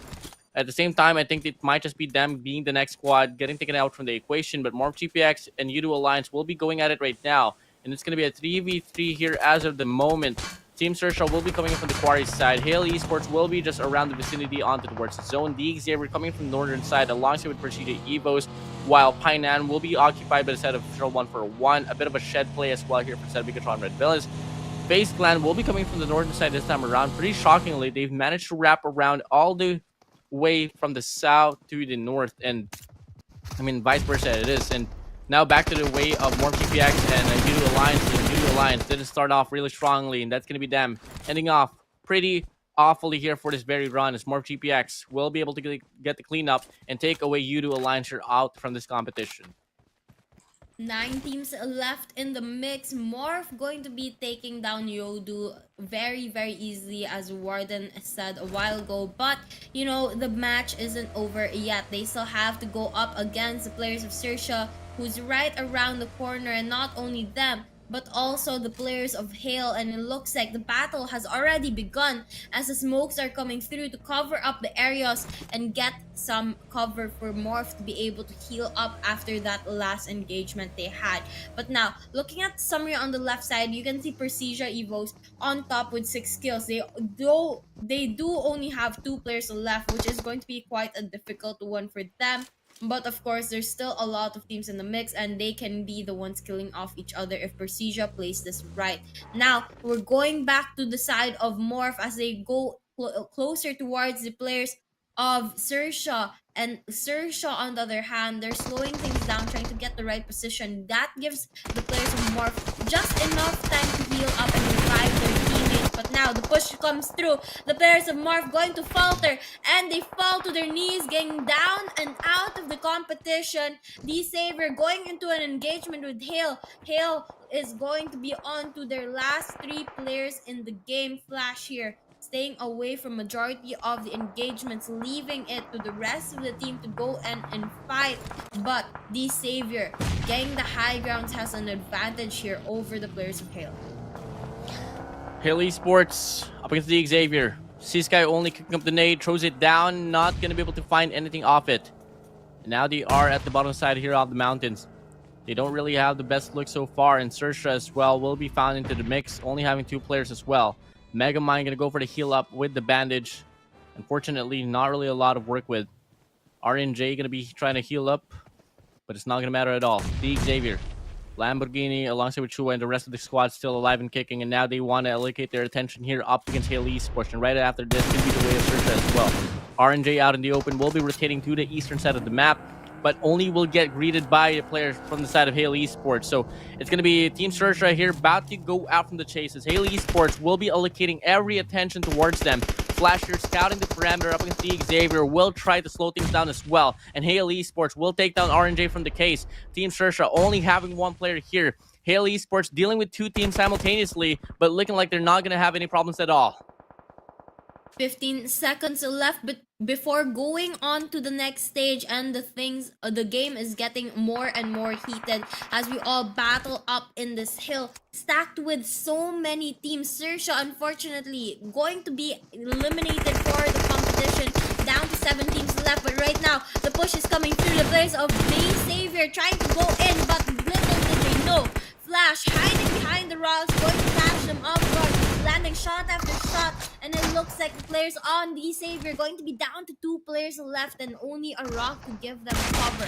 Hale, on the other hand, they still have 2 as well, and they're going to be able to be move around, and not only that but also revive Sky only, giving them an extra player to move around. But now BIGETRON wrapping around behind them is going to force Hale to deal with 2 teams simultaneously, and it's not looking very good for them, and it looks like Hale Esports going to get eliminated as the players of BIGETRON go behind them. 6 teams left in the mix. Alter Egos trying to make it 5 as they push towards the players of 141, and 141 here going to be down to their last player. Janaza, Rafay, down to the ground. Alter Ego Ares will only have 2 players here. They had a pretty good call in regards to playing on the mountainside, but they lost the gunfights up in CMF X GSM earlier. Now they lose the control as well of the situation. But Lava, which should not have any problems at all in regards to getting this player tagged up. Janava, though, will be opening the door, spotting a Lava. But it doesn't really connect as of the moment. BIGETRON Red Villains here playing around the outskirts. It's going to be the Xavier for you on front. Prestige Evos will be found into the mixture as well. But in regards to the odds and probabilities here, it might just be the Xavier coming out alive for this very round. A Lava wrapping here with a Sega will be able to shut things down just a little bit. But at the same time, things are very slowed down here for the time being. And 141 official, they get eliminated. And guys, before we see more action, I would just want to remind everyone to check out the YouTube poll. We want to get your opinion on the current interface of the live stream, so that, you know, we have room for improvement if you guys don't like it, or maybe we'll keep it if you guys like it. And feel free to drop your feedback on Discord as well. But right now, back into the action. BIGETRON here about to go up with the players of FAZE, and it looks like they are just about to go in for the push as they use the grenades to go in for the opening. And now FAZE going to be stuck here, gets knocked down, and the players on the side of BIGETRON going to be able to get out of this one. But there's still a couple more players, 1 more player on the side of FAZE that they need to deal with. The shotgun is going to line up, putting that last player on low health, but not enough to kill him yet. Yet. BIGETRON Red Villains, Super Nan inside will be the only player remaining now here for the side of BIGETRON Red Villains. And looking like wherever he looks at, it's going to be FaZe Clan here meeting him. It's going to be more man, I do believe. No, it's going to be Onzanks left alone here for the side of FaZe Clan. BIGETRON Red Villains only having 1 player as well. It's a big 1v1 here inside his house. And Alter Ego Ares will also see this fight to come through. And it's only going to be a matter of timing here. It's going to be a 1v1v1v1 here on this run. The Xavier, only team to have a complete set of players. And once more, the odds are just getting brighter and brighter for them. Now, Super Nan meets FaZe Clan Onzanks. He's going to go down. Alava looking to put himself into the mix. Can he get the nade to come true? Unfortunately, the player goes down to the first floor, and now it's going to be a DBS battle up against an S12K. And now, it's going to be Alava true looking to get an angle. Not really going to spot them out. Inside the zone they go. The pressure is on here. Alter Ego Ares has the option to fall back, but decides to go for the clash, and he does get this one true. But in the process, they get taken down. The Xavier wins off the round simultaneously. Teams goes down to the ground, and it's going to be the Xavier winning off this 4th round of Sandhawk. Lots of things happening at the same time in that last couple of seconds there in Sandhawk. But congratulations to the Savior for closing up the game, being able to get that winner chicken dinner and coming out on top. And right now you're going to be able to see the players that was able to claim the win for this 4th match for tonight. But guys, remember, there's still 1 more match before we end the day and overall the week number 1 of Ju League 2023. And you know what comes with the end of the week? It's also the prize pool that, of course, we still don't know who it's going to go to. But right now, the Savior getting an additional 9 points from the 9 eliminations they got, as well as another 10 points for getting first place in this game. This is exactly a squad that I just like to watch overall, because each and every player they involved in something to the mix. It wishes that Chua was able to be 1 step ahead compared to the rest of his teammates, but it was only a 1 point discrepancy between Lamborghini Levi's and Parajin up against Chua. Of course, But at the end of the day, it's only going to be benefiting the whole squad as they get 19 points in total, 10 from the placement, 9 from the eliminations, and Alter Ego Airs will not be trailing behind too far. They'll get 16 here, just 3 points away from the Xavier. BIGETRON Red Villains will have 11. CJ Evos will have 10. But hey, we don't care about statistics here. We just want to see the battle live on for the next and final round, where we get to determine who is going to be the champions here for this week number 1. And things are getting more thrilling because the production of the tournament is not really telling us what the overall standings are to keep us on our feet and keep things exciting. But we do get to see at least the top damage dealers of that last game. It's going to be D Savior with 9 kills, followed by Alter Egos with 10 kills, Bigatron Red Villains and Precision Evos at 6, and FaZe Clan at 4. Now you can see that the Savior, they were not only able to get 9 kills but deal a lot of damage as well, as they were able to close up the game, especially in that later half, in the last couple of minutes or last couple of seconds of the game. They were really able to just deal a lot of damage onto that two other opposing teams. Overall, this round right here wasn't really a high killing round here for each and every squad. It was just that, the Xavier was able to get the last and fall adjustment to win off that placement point. That winner, chicken dinner. But Wasabi, we're going to be back on towards the caster deck here, and we're approaching the end of the whole week here, right after the next round, which will be the last and final round for this very week. Yep, we just have one more game before we find out who is going to be the top 4 teams of week number 1 and the MVP player of week number 1. Guys, for our last match, it's going to be a wrangle later on. It's going to be Group B, C, D, and E. But before we see that, we are going to be taking a very, very short break. Don't forget to stay for more action because we're about to find out how this week ends. Well, we'll be right back, guys. Stay tuned.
2023, and this is going to be the last and final match for the last and final day for week 1. Once again, I am your caster, Wasabi Gaming, and with me is Warden, and we're about to get ready for the last and final game for today, which is going to determine who our top 4 teams for the week are going to be, and the MVP of the week as well. And I think you guys are as excited as we are, because we have no idea what the overall rankings look like right now. Oh, come on. No idea at all. And overall, I do believe that it might just be for Miracle Vibes are on top of the board. I don't exactly know. We don't exactly know that is. And in regards to, the maths and all, I gave up on it. And I know for a fact you gave up on it as well with that because, it's very sophisticated now. Considering the fact that, Stalwart Esports was really stale on towards the last and final round. And they're not going to be present as well here for this last and final round here. I mean, it's going to be a bit of a question mark now in regards to who will be able to overtake the overall standing here. We don't exactly know, but one thing for sure though, Stalwart Esports is going to be the number one team here for the set of a wrangle. But since they're not put into the mix, we're not going to be seeing them play out this very last and final round. The Xavier will be the second team here, XERXIA Esports as well, and I do believe XERXIA Esports will not be found into the mix as well. For Miracle Vibes, they still have one more chance here to make the play. Are they going to be able to solidify themselves onwards the number one spot? We don't exactly know. The next thing we know is that, they're at number 3 or number 4. So that's just really about that here, Wasabi. Yep, you are right. And just as Warden was mentioning, we aren't seeing the players from Group A, and that means we're just going to be seeing the teams from Group B, C, D, and E, specifically Alter Egos, Aries, Hale Esports, NB Esports, IHC Esports, Morph GPX, Face Clan, Genesis Esports, The Savior, Seventh Element, 4 Miracle Vibes, Sem9, Vampire Esports, Precision Evos, Agonai 8, 141 Official, and CMFXGC GSM. Those are the only teams that have the opportunity to gain more points in this last and final match of Erangel. And of course, there is a lot on the line. As you guys know, we are about to find out who our top 4 teams are, and those teams are going to get prizes for this week. And right now, the MVP race, ooh, we get to see the MVP race. So far, it's going to be Chocolate on the top with 40 eliminations so far, followed by Apex and East. But STE isn't playing for this game, while the players of Far Miracle Vibes are, which means they're going to have an opportunity to maybe get more MVP points, while Chocolate, on the other hand, he's stuck with what he has. For Michael Vibes, late bloomers. They like to rev the engine up, especially in the last and final few moments. Is this going to be the time for Apex and East to make the difference and overall take up the MVP? Or will Choconut X solidify himself as the MVP for week number 1? 40 eliminations, Wasabi, is not a joke at all. In fact, I do believe it is half of his team here, or, just a bit half, but at the same time, 40 is pretty gnarly for this one. Now, in regards to the champions later on, guys, it's going to be announced on the Instagram, but we all know we will find out later on as well and who's going to be the top dogs here for this very week. And the head-to-head here, Wasabi, 39 kills. Apex, all he has to do is claim 2 more to be the MVP for this week. Yep, he just has a little bit more work cut out for him to be able to get that MVP title. But of course, anything can happen in this next couple of last game tonight. For all we know, for Miracle Vibes can pop off. Maybe they'll get a lot of kills, but they might also just get eliminated out early in the game. We really don't know. We can't tell for sure, but one thing we know is that these two are one of the top contenders, or two of the top contenders for that MVP title and that 100 US dollars, whether or not their teams make it into the top 4. Either way, though, we started off the night with Formical Vibes and Silver Esports tied up. Well deserved here for these 2 players to be on this highlight right now. Well, obviously, Formical Vibes, they really want this round to go to their way. Drop like what? 30 to 40 kills here to at least put up a fight. At the same time, we all know that it's very unlikely to happen. But hey, we're open for changes once more. It's just that so it's very unlikely for this to happen. So let's see on how this one's gonna go through. But in regards to odds and probabilities of Formical Advice to get on track, I think it's very bleak as well here, as they haven't really had the best night here, especially for this last day of the broadcast. Yeah, it's pretty hard to tell if For Miracle Vibes can catch up or not. But you know, the past couple of days, we really have to consider that Stalwart Esports has always maintained a huge gap between them and the rest of the teams. Now, we're not quite sure how big the gap is right now, but nonetheless, you're I think most of us can tell or guess at least that they are trying their best to maintain that gap. But right now we're just getting the game ready. And Warden, for our last and final game, we are going to be going into a wrangle. What are some quick tips you can give to the teams playing here, especially considering that everything is on the line right now and that they need to be able to gain as many points as possible to get one of the top four slots? Obviously landing, choosing your flight path, choosing your landing drop coming in from the flight path is going to be the most important factor here. And as we all know, the flight path hasn't been so promising here in this competition for Do League 2023. But in regards to the drops here, honestly, for the set of four Miracle Vibes, relying and leaning towards the military base is just the way to go for them. After all, it is their consistent drop here.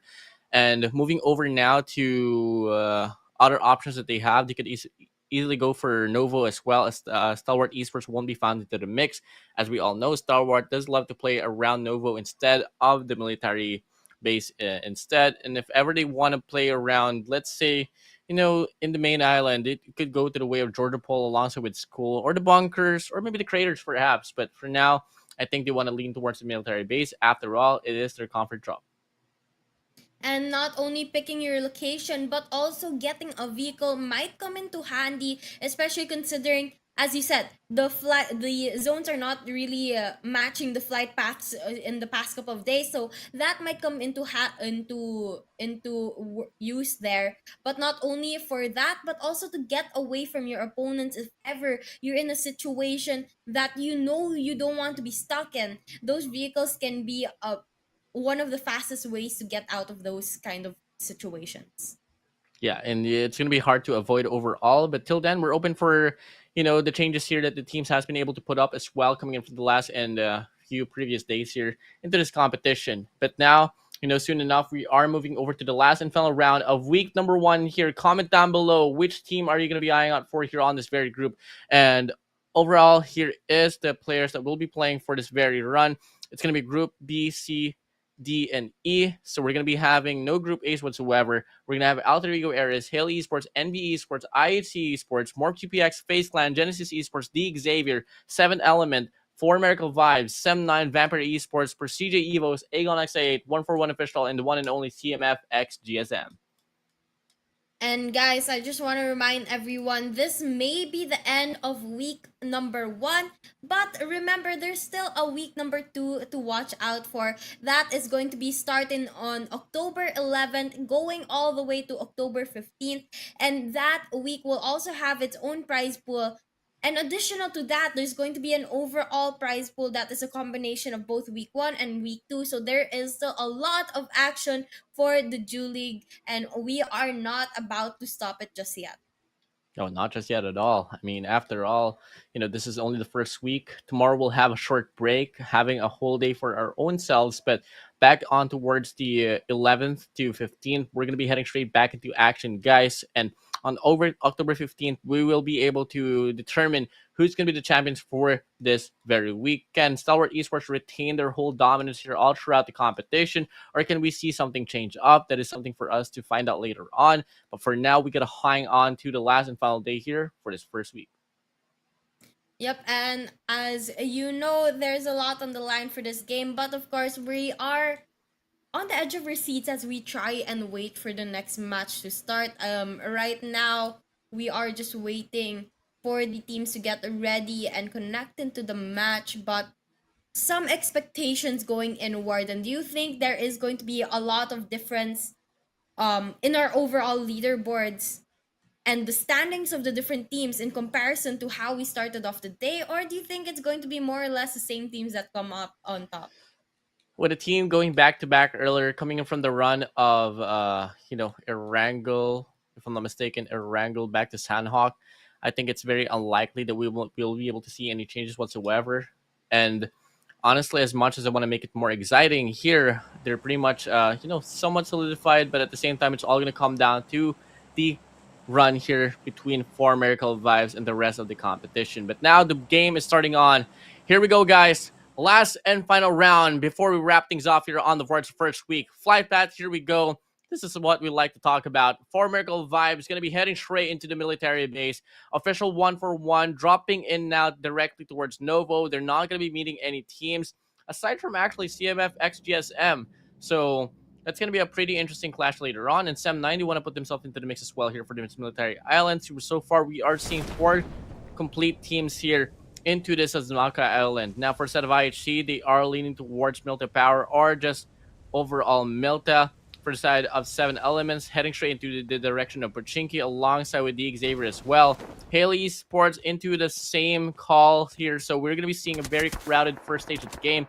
NBA Sports and Alter Egos going into the same direction. Procedure Evos will be dropping in a split. That's going to be Mansion and Rozak for you that will be caught into a chase. FaZe Clan will go to the way of Rozak. More GPX dropping into the direction on towards the western side of the map that is going to be around the vicinity of the shooting range. Vampire Esports all the way down to Stalwart and looking at the glimpse of the zone that's going to be leading towards the western side of the map. But before that, actions up ahead. 7 Elements going at it now against Hale Esports. And it's going to be a back and forth trade-off we go. And at the end of it, it's looking like it's going to be Hale Esports coming out on top. Well, not yet. We can't really say for sure who's going to come out up on top because the engagement isn't done. The players of Hale trying to heal up their players. Same goes for the players of 7 Element. But one thing's for sure, Genesis Esports gets out of the game as the Savior takes them down. Now, 7th Element and Hale slowing things down. They both have Hale actually has 3 players on their team. 7th Element has 2, but they are both very, very close in the vicinity with one another, and they are just trying to get those opening kills. Very early engagements happening here. Even one player from the side of Sam 9 getting eliminated already. Ooh, divine. T24 OP on top. Doesn't really have any guns to work with. Divine has the TBS, but only has 14 rounds to work with as well. And that's going to be just 7 burst shots that he can offer up against Haley Esports. Now he wants to wrap around here on this container. Wants to go on top of the house instead. And I think this is something that Haley Esports is not expecting here as of the moment. Tiger will be on the second floor now. Divine will be hopping in. One peek to the left could meet Tiger up front. One player from the staircase could go for the trade. And now Divine here wants to play off the timing. Just waiting things to play out. T24 drops the nade, making Haley Esports push out. Divine misses his first shot. Failure to convert might just be a downfall for them. And now we get to see the 3 players from the side of T24 will be looking to the southern side of the map. Now they're well aware of the situation here that 7 Elements wants to put themselves into. And now we can see Divine trying to make a slow push into Tiger, but Tiger knows exactly where they are. Now you can see the players of Hale, they're playing it a little bit strategic, trying to relocate, trying to get an angle on Divine without being spotted. But Divine, aware of what they're doing, going to send out a warning shot onto Sky only. And now push about to come through, but Divine playing this just so well despite there being 3 opponents right in front of him. And now one falters. Hale only gets a shot to the face, and his face and is going down to the floor, but Tiger trying to get the heal onto him. Divine pushing at the perfect moment, going to get a kill on Sky only, backs away knowing that there's 2 more players to deal with. And now this is just a very strategic use of the third person perspective, trying to get a view onto his opponents and know exactly where they are. But GSM on the other hand, they're going to go in for the push on 1-for-1. 1-for-1 gets eliminated out of the game. 13 teams left here in the mix, and the players of GSM, despite only one being alive, he's going to be able to opt and get all his teammates back into the game as he tries to revive them. Divine still putting up a fight, but he's running out of resources here. Has to find a way to convert the next 2 shots, because if not, it might just him going down. Smoke's gonna get whipped out. Looking to smoke out the staircase or not. Pretty hesitant here to still make the play. And now we get to see Halo Esports having the best odds earlier. Not really having the situation right now. Divine cooks up the smoke. Throws it down to the staircase. And they're playing this one slowly but surely. Tiger just on the right side. Flash can get the crossfire. Mitigated by the smoke. And Tiger is still holding on. Closes the door instead. Now, we are seeing them pretty hesitant to make the push, but now he wants to go for it. Takes on one player. Falls back away. No trades whatsoever for a set of Flash. And now he's only 1 tag away from getting eliminated as well. And Halo Esports, they had a good run here at the first stage. But now it's looking to be nearing the end as well, as T24 is going to be hopping in alongside with Divine as well. And they can just offer a double chow heal to shut things down. Don't give any room, no more for the side of Halo Esports to work on. They're going to go for a securement here on the second floor, checking the staircase. Still the player down to the ground here for the side of Tiger. And Flash still going to get a double chow to come in. Flash gets 1. Divine goes down to the ground. T24, all eyes on him to get the last foul shot to connect. Until then, he can really eliminate Halo Esports, but a lot of hesitance will be coming in here for them. Dancing around, razzle and dazzle. Back and forth we go. Flash looking to go for the commitment. T24 falls back. Someone please go for the commitment now to go for the kill. And now T24 sprays down. It gets Halo Esports eliminated. Finally. Halo Esports out of the game. 12 remain. And the players of 7th Element still going to be able to revive their teammate, making both of them up and active. But that's 2 against 11 other squads. And right now we're going to take a quick look at the map to see and get an idea of where exactly these players are. A couple of them still at the blue zone, getting eaten by the storm, but with it not being too painful just yet, there's not too much things to worry about with them. On the other hand, we have about 4 teams only in zone, and that's going to be the Savior as well as NB Esports, FAZE as well as Morph as well.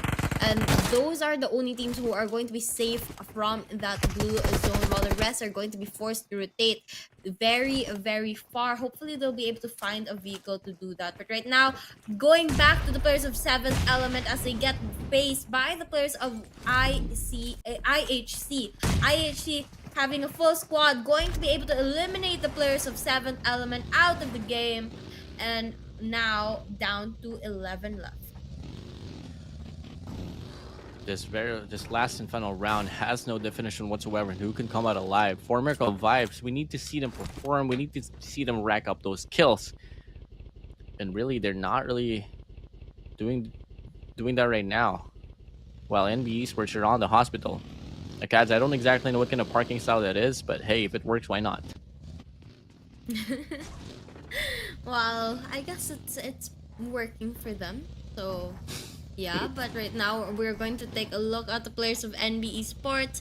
They are going to try to occupy a couple of these buildings, and as you can see, they're bringing their vehicles into the buildings, and I think this is a very strategic play from them, because not only will their opponents not know that there's people around the area because obviously there's vehicles, but also it's a way to be able to get into those vehicles and exit whenever they need. So now they're going to be approaching the hospital area, trying to go further and further towards the zone, entering the zone area to actually relocate themselves in a better position. Same goes with the players of 4 Miracle Vibes here, but crossing this bridge can be relatively risky, knowing that there's a lot of people watching the area. Nonetheless, they decide to push through, going into that area and going on to the other island, as they know that that is where the zone is. Now the zone here is leaning towards the upper side of Georgia Pool. And a lot of teams will be facing rotations here. 4 Miracle Vibes coming in from the military base will be now crossing the bridge. 7-9 will be trailing behind. IHE Esports will just be leaving the vicinity of Pachinki right around and going to be entering the roads down Rozok. Alter Ego Ares has now crossed the next part of the island as well. Vampire Esports coming in from the side of Severity, alongside with Alter Egos. Now they are going to be about to meet the Xavier, and the FaZe clan will be right around the same vicinity as well. Prestige Evos will be on the central side of the zone. More TPX on the northern side, and NBA Esports still hanging on to the towns of Georgia Pool. Right now, we're taking a quick look at the map. As Warden said, a lot of them already into that zone, but a couple still out. And it's quite surprising that the players of Semnai not even looking to move quickly enough to the other side, as well as a couple of the players on the side of 4 Miracle Vibes. They are still outside that blue zone, not looking to go into, or they are slowly making their way into the safe zone. But you know, I noticed for Miracle Vibes, they're not crossing in just yet because they're following the roads, which I am very proud of. But right now, back to the players of NBE Sports as they are trying to look for a better place to position themselves. Same goes with the players of Persija Evos here onto this area as they try to find the best place to position themselves. But in this shooting range, you know, there are quite a couple players stacked up at that area, although they haven't come into contact with one another yet. That is something to watch out for. As far as I know, that's going to be a Vampire Esports up above them, very, very close by. Now we get to see the battle lives on. 11 minutes into the game, and still we haven't seen so much flashes. But FaZe Clan wants to prove me wrong. They want to go against IHC, and it's gonna be Melasics connecting up against them. OG, he's down to the ground. Say goodbye, my friend. It's said and dealt with. You're gone out from the round, and IHC will finally lose their first player of this very round. After all, Wasabi, this is the last and final round before we wrap things off here for this very first week. And things are pretty slow, just a little bit. But once more, FaZe Clan has proven me wrong. Prestige Evos and Alter Ego Ares wants to do exactly the same. Now, right under the shooting range, we're going to see some action here as the players of Prestige Evos try and push in onto Alter Egos, taking them out of the game, eliminating them from this match. And now they're no longer in the running, but for Miracle Vibes has the same plan as well, trying to get a couple shots landed on the players of IHC, but they aren't lining up for now. And with For Miracle Vibes having those vehicles, they're going to be able to rotate quickly, move around, and actually take a couple of the players of IHC down. Now, last player alive on the side of IHC. He's far away, not seen by any of the players of For Miracle just yet, which means he will be able to live a little bit longer. But For Miracle, their rage continues as they try to push towards the GSM. We need to see the primal rage live on. I know for a fact we have a guy named Apex inside the game, but at the same time, he hasn't been a predator. We need to see him rack up those kills, but we need to see the overall squad be here right now to possibly, just possibly, solidify themselves into the #1 spot. But we can't afford to see them slow things down. They need to rack up those eliminations. They gotta rack up those placements. So they gotta find a way to meet themselves in between the aggression and the passiveness that they're offering here for this last and final round on this first week. More GPX, we haven't seen anything from them here on this very round. NB Esports as well, alongside with Sam9 and Vampire Esports. But for FaZe Clan, the Xavier, IHC, 4 Miracle Vibes, Prestige Evos, and GSM, they have been able to rack up those slays. Now 4 Miracle Vibes meeting the vicinity, meeting CMF, XGSM out in the open on the Dasha. Running away, Doc will get the read that Calvary will be coming along. He decides to fall back, waiting for his teammates to hop into the scene before he gets into the flash. But IHG and FaZe Clan now will be going at it now. And it's going to be Godless now inside of the house. There's going to be one player here that will be meeting here, but it's going to be MR5Z. And MR5Z right now has his angle to go for the spray down, but Godless instead goes out. And he wants to go for the swing out in the open. Trailing him down, wants to go for the kill. But FaZe Clan here just slowing things down, making sure that the impatientness of Godless will pay him back. And now the action continues as the players of for America of IHC actually spot the players of FAZE, and not only that, but the players of FAZE playing it very aggressively, going into enemy borderlines, crossing, but Godless gets shot from afar and gets floor, and now IHC gets eliminated from the game. But for Miracle Vibes goes in for the kill on GSM as well. Down to 8 teams left, and Morph and Vampire Esports at the far going into more action there as well. We're going to see a couple of engagements come through, but not enough to eliminate the whole team just yet. And taking a look at the map, you can see here that the players of Morph and Vampire Esports are going to be at the top of the hill. The players of Precision Evos inching closer towards NB Esports, FaZe going closer towards Sem9, and it looks like we're going to have a lot of battles happening simultaneously here. But focusing on the players of Vampire Esports and Morph, we're going to see the smokes coming through to get a little bit of more cover. But Vampire Esports going aggressive with the vehicles, pushing into the action, going to be able to be face to face with the players of FaZe, and now you can see that they are trying to get a couple kills to their side, but FaZe still having 3 players and Morph having 3 as well. It's going to be an even battle here. Here we go. Sem9 eliminated from the chase. Malaysia out from the scene. Now it's all going to come down to NBC Esports, more GPX, Vampire Esports, DXaver, Precision Evos, FaZe Clan, or 4 Miracle Vibes. With 4 Miracle Vibes, only have 2 players, but with 7 eliminations, I don't think they can extend this one for long. But E still wants to get himself into the mixture of Vampire Esports, and he is throwing some shots from a distance. Donny K, though, will be on the western side of the map, just down below 4 Miracle Vibes. He could play the cutoff if 4 Miracle Vibes decides to go for the extension. But at the same time, I don't think this is going to be the proper read here for 4 Miracle Vibes. On the opposing side, coming in from the southeastern side of the map, that is going to be DXaver for you that right there. And that's a 4-man squad here that 4 Miracle Vibes has to work with. Look at this. The push is about to come through. Vampire Esports going to be faced up with the players of Morph, but Morph going to be able to line up their shots. 2 players left on the side of Vampire Esports and Morph, all even up, but Tony K falls to his knees, and it looks like NB Esports is going to be the ones who come out alive with them and FaZe. But now back to the game with Vampire Esports and Morph. It looks like Vampire Esports is going to be the ones eliminated from the game. 6 teams left in the mix, and the action continues as 4 Miracle Vibes push towards the players of Precision Evos on the kill feed. FaZe going to be taking down the players of NB Esports, but a little bit back and forth there as FaZe is still going to have 1 last player and NB Esports still having 3.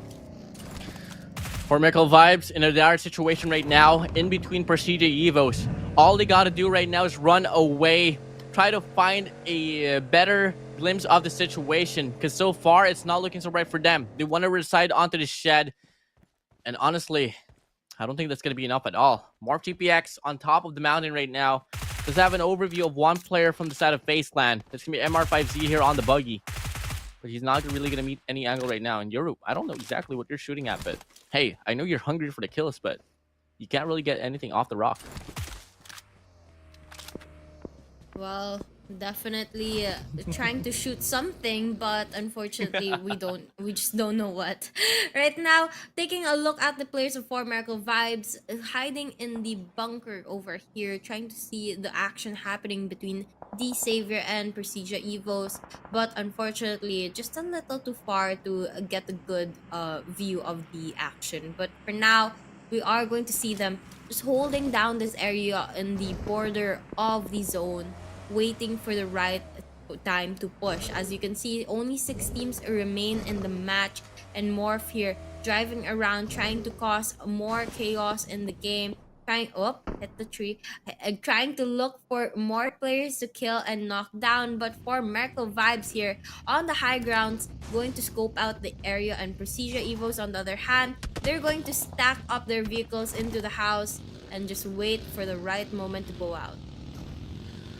Ooh, I'm having a hard time here on what I should be feeling here, Wasabi. For Miracle Vibes, on top of the board, But once more, the composition here is not for their side. It could just be Procedure Evos here claiming this last and final round, as they are nearing to have the best odds here of this case. 20 seconds more before we hit the 20-minute mark. And the zone here will be revolving around the shooting range. Baron inside the shed. He's gonna be surrounded by like 3 squads. And only takes 1 nade for him to go out. So I don't exactly know how to feel about this. And I'm overall losing my train of thought, my ability to speak. All because of the fact that this round here is just so chaotic. But we move over. We gotta move on. For CJ Evo's just roaming around the mid part of the map. Now we get to see that Formerical Vibes initiates a fight up against Morph GPX. And they claim the kill here up against Cleon. And that's going to be racking up more eliminations here for the set of Formerical Vibes. Props to them. But Yoru wants to respond back with his own nades now. East responds back with his own as well. Drops the smokes. Closing in the distance. Wrapping to the right side, but gets beamed down as well here from the right. And that's going to be Procedure Evos for you. Mowing the bullets. Making it fly through. But it's going to be Yoru as well falling back. Just too much things going on here on the central side. It's going to be all about claiming for the perfect timing here. As if you go out in the open, you're for sure going to get bullets directly to your face. You're right. Timing is very, very important for all of these teams that are in the mix right now. Because if they push too early or at the wrong moment, they will be caught at a very, very painful situation. Especially considering that the fact that this is going to be the last match of the week. And these players seem to know that, and they know what they have on the line. Now things slow down once again as most of these teams trying to get the high ground and stay within zone, try to relocate themselves. But NB Esports has plans otherwise, trying to shoot down the players of Procedure Evos from afar, knowing that they are hidden in that building. As you can see here, they're right on the verge of the zone, and they are maintaining the high grounds here up in the mountains, trying to make sure that they have an edge over the rest of the players in the mix. And taking a look at the map right now, as you can see, our players are very, very spread out from one another, but the zone is so small that they're going to be able to spot each other even from this type of distance. And now you can see that we are going to be down to only like 1 player left on the side of FAZE, 2 on the side of Formerical Vibes and Morph, while Procedure Evos, D Savior, and NB Esports still have a complete squad respectively. Ooh. Time ticking. Players running around. Actions heated up as Morph GPX will take down FaZe Clan. And now we are looking to see the top 5 teams that will be remaining. More GPX getting into a bit of a hit feed up against NBA Esports, but they decide to fall back instead, drawing it down, playing for placement. Yoru just behind the tree here, can't afford to get spotted out, but he decides to peek out from the open. Now Fistboy is well aware of the situation, wanting to go for a double chow on the Bison and gets the beam down from afar. And Pepank here on this hypercar will try to make a play to come in, but at the same time, he is just too out in the open. D Xavier on the shed. Big mistake for them. NBA Esports mowing East down from afar. And it's going to be 4 Miracle Vibes eliminated from this ground. 4 teams remaining. And now we move over with Wasabi not going to be able to take the heat. The power is gone on their side. And I'm going to be taking this last and final showdown all alone. Here we go. Wait and see who is going to be able to come out strong of this very ground. Is it going to be NB Esports? Is it going to be D Xavier, Morph GPX, or Procedure Evos? And now NB Esports wants to eliminate Morph GPX out from the chase. Pepank down below. Akaz gets an overview, and he wants to go for this very clash. 1 more bullet to secure the win here off this very fight. And they absolutely convert. And now it's going to be Procedure Evos, NB Esports, and D Xavier alone here for this last and final clash. 4v4 v3. D Xavier having this number discrepancy. Would it matter? I don't think so. Now Procedure Evos will be holding on to this compound, waiting for things to play out. 9 more seconds to go for the zone to close in for stage number 7. And it's going to be them here on this bottom ground. The Xavier holding on to the uphill. And Persija Evos gets connection onto one player for the side of the Xavier. And they want to get this one through. NB Esports goes down. Akaz hanging on for dear life. Unfortunately, his teammates will be just right around the corner to get the pickup. Now Fistboy here on the outskirts, looking to get an angle. But for the time being, the Xavier, they get eliminated now. Persija Evos, NB Esports, the last 2 squads here for this last and final round of this first week. Far big distance here between these 2 squads. And now it's all going to come down to this moment who can get the last chicken dinner here. Persija Evos, they want to close out the distance. Lynx leading the crusade. Zuxi from a distance, baiting the players of NB Esports, and he wants to fall back away. Now, get to see Wasabi will be back in action. Last 2 players, last 2 squads remaining here into this competition, Wasabi. Yep, we are back. Unfortunately, I had a little bit of a problem there, but we are back, and Persija Evos going to be the last team with NB Esports. 6 kills on the side of NB Esports and 8 on the side of Persija Evos. So let's see which one of them are going to be able to close it up. As you can see right now, the players of NB Esports, they're going to have the high grounds here, as well as a slight height advantage over the players of Persija Evos on the opposite side of the safe zone. But you know, there's no telling who is going to be able to win this match just yet, because it's a very close game between these 2 teams. I mean, of course, NB Esports has a high ground, but Persija Evos has the houses and the cover to be able to hide and stay away from any possible damage. But right now, Misery going to cause one of the players on the side of NB Esports to fall as he tries to loot the airdrop. But right now, he's going to try to spot the other players on the high ground, causing damage onto them as well. But the shots don't line up just yet, and it looks like we're going to have to wait a little bit longer before we see the push really connect and the shots really get onto those opponents. It's the moment you all have been waiting for. Finally, this last and final moment happening now. Persija Evos wrapping around to gain some map control out away from NB Esports. But at the same time, Persija Evos, all they got to do is just extend just a bit further more. Play around those trees, because NB Esports, the zone is against them. Since they have one player knocked down already, all they got to do is just let the pressure kick in here for the side of NB Esports. Zuxi throwing down some smokes here on the right side. NB Fistboy will be rotating here out in the open. Will get tagged up with half, but has 4 health packs to play with here. So that's not going to be a problem at all. And I do believe they are able to get the pickup as well towards their teammate that is down to the ground. So we are indeed still going to be seeing a 4v4 here as we move over to stage 9. And now the zone gets smaller and smaller. Both teams forced to push in just a little bit. But looks like the players on NB Esports going to go for a little bit of a bigger push towards the players of Persija Evos.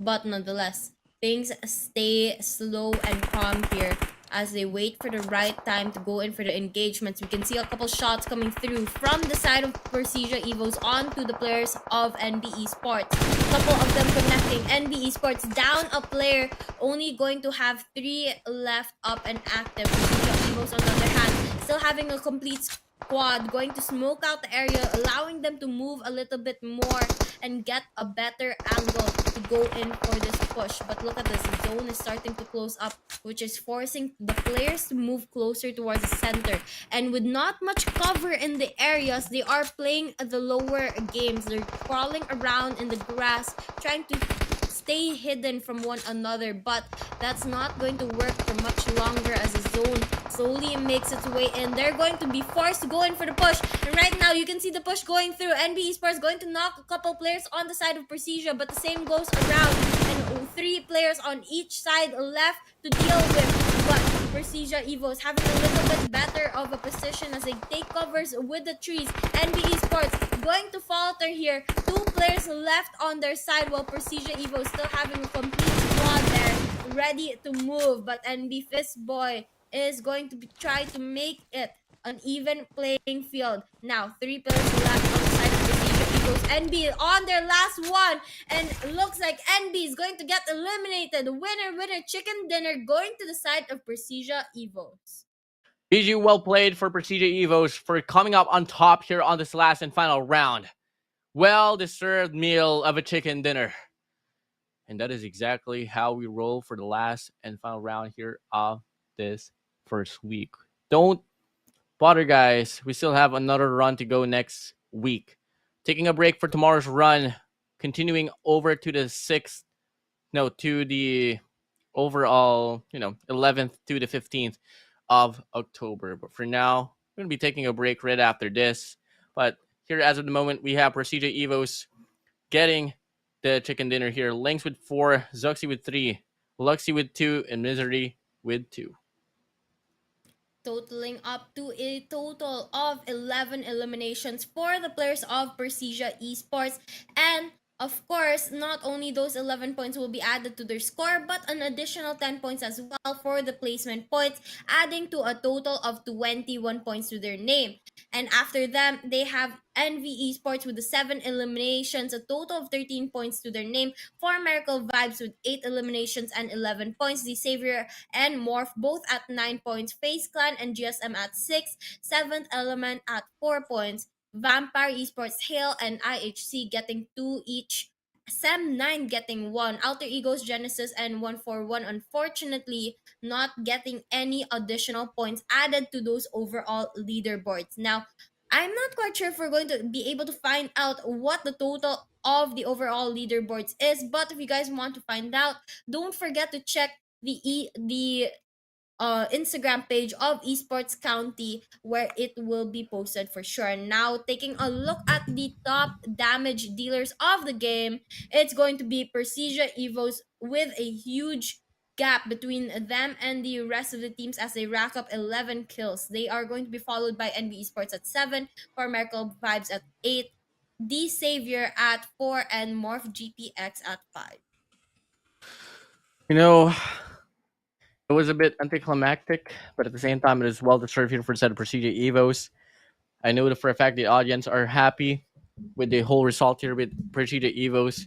But yeah, that's just really about here for this very run. When nearing the end to the broadcast here with Sabi, I mean, whew, who do you think will be the number one team? That is something that I don't want you to answer, of course. That will be something that we'll have to see later on. But man, wow, Wasabi.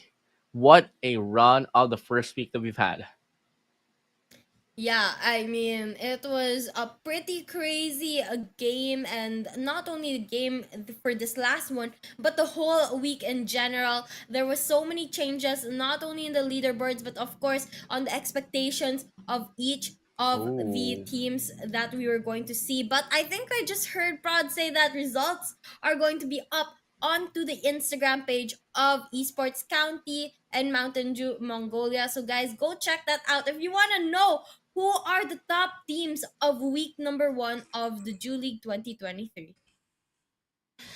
Ooh, better stay tuned to the Instagram account of Esports County if you guys want to find out who will be the top winners here of this competition for this Dual League 2023 first week. Second week will be up ahead once more to the 11th to the 15th. But for now, we're gonna be calling it quits now. And you know, Wasabi, this is your first time here on towards the Dual League. How did you feel all throughout the week?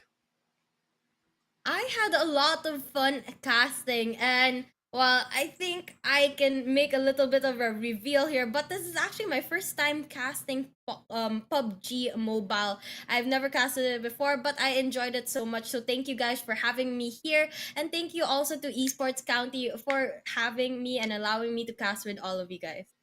You know, the preparation that Wasabi had was only 10 minutes in 2 time minutes. to cast this event. So, hey, congratulations, Wasabi, for pushing this one through. But for now, we're going to be calling it quits. See you next week, guys, for more action here on the Dually 2023, brought to you by Esports County and Mountain Dew. For now, good night, guys. Have a good time.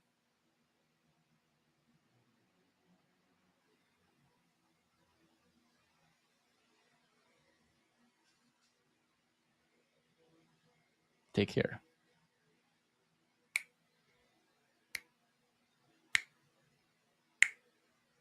Yeah, it's not working. Well, I think we're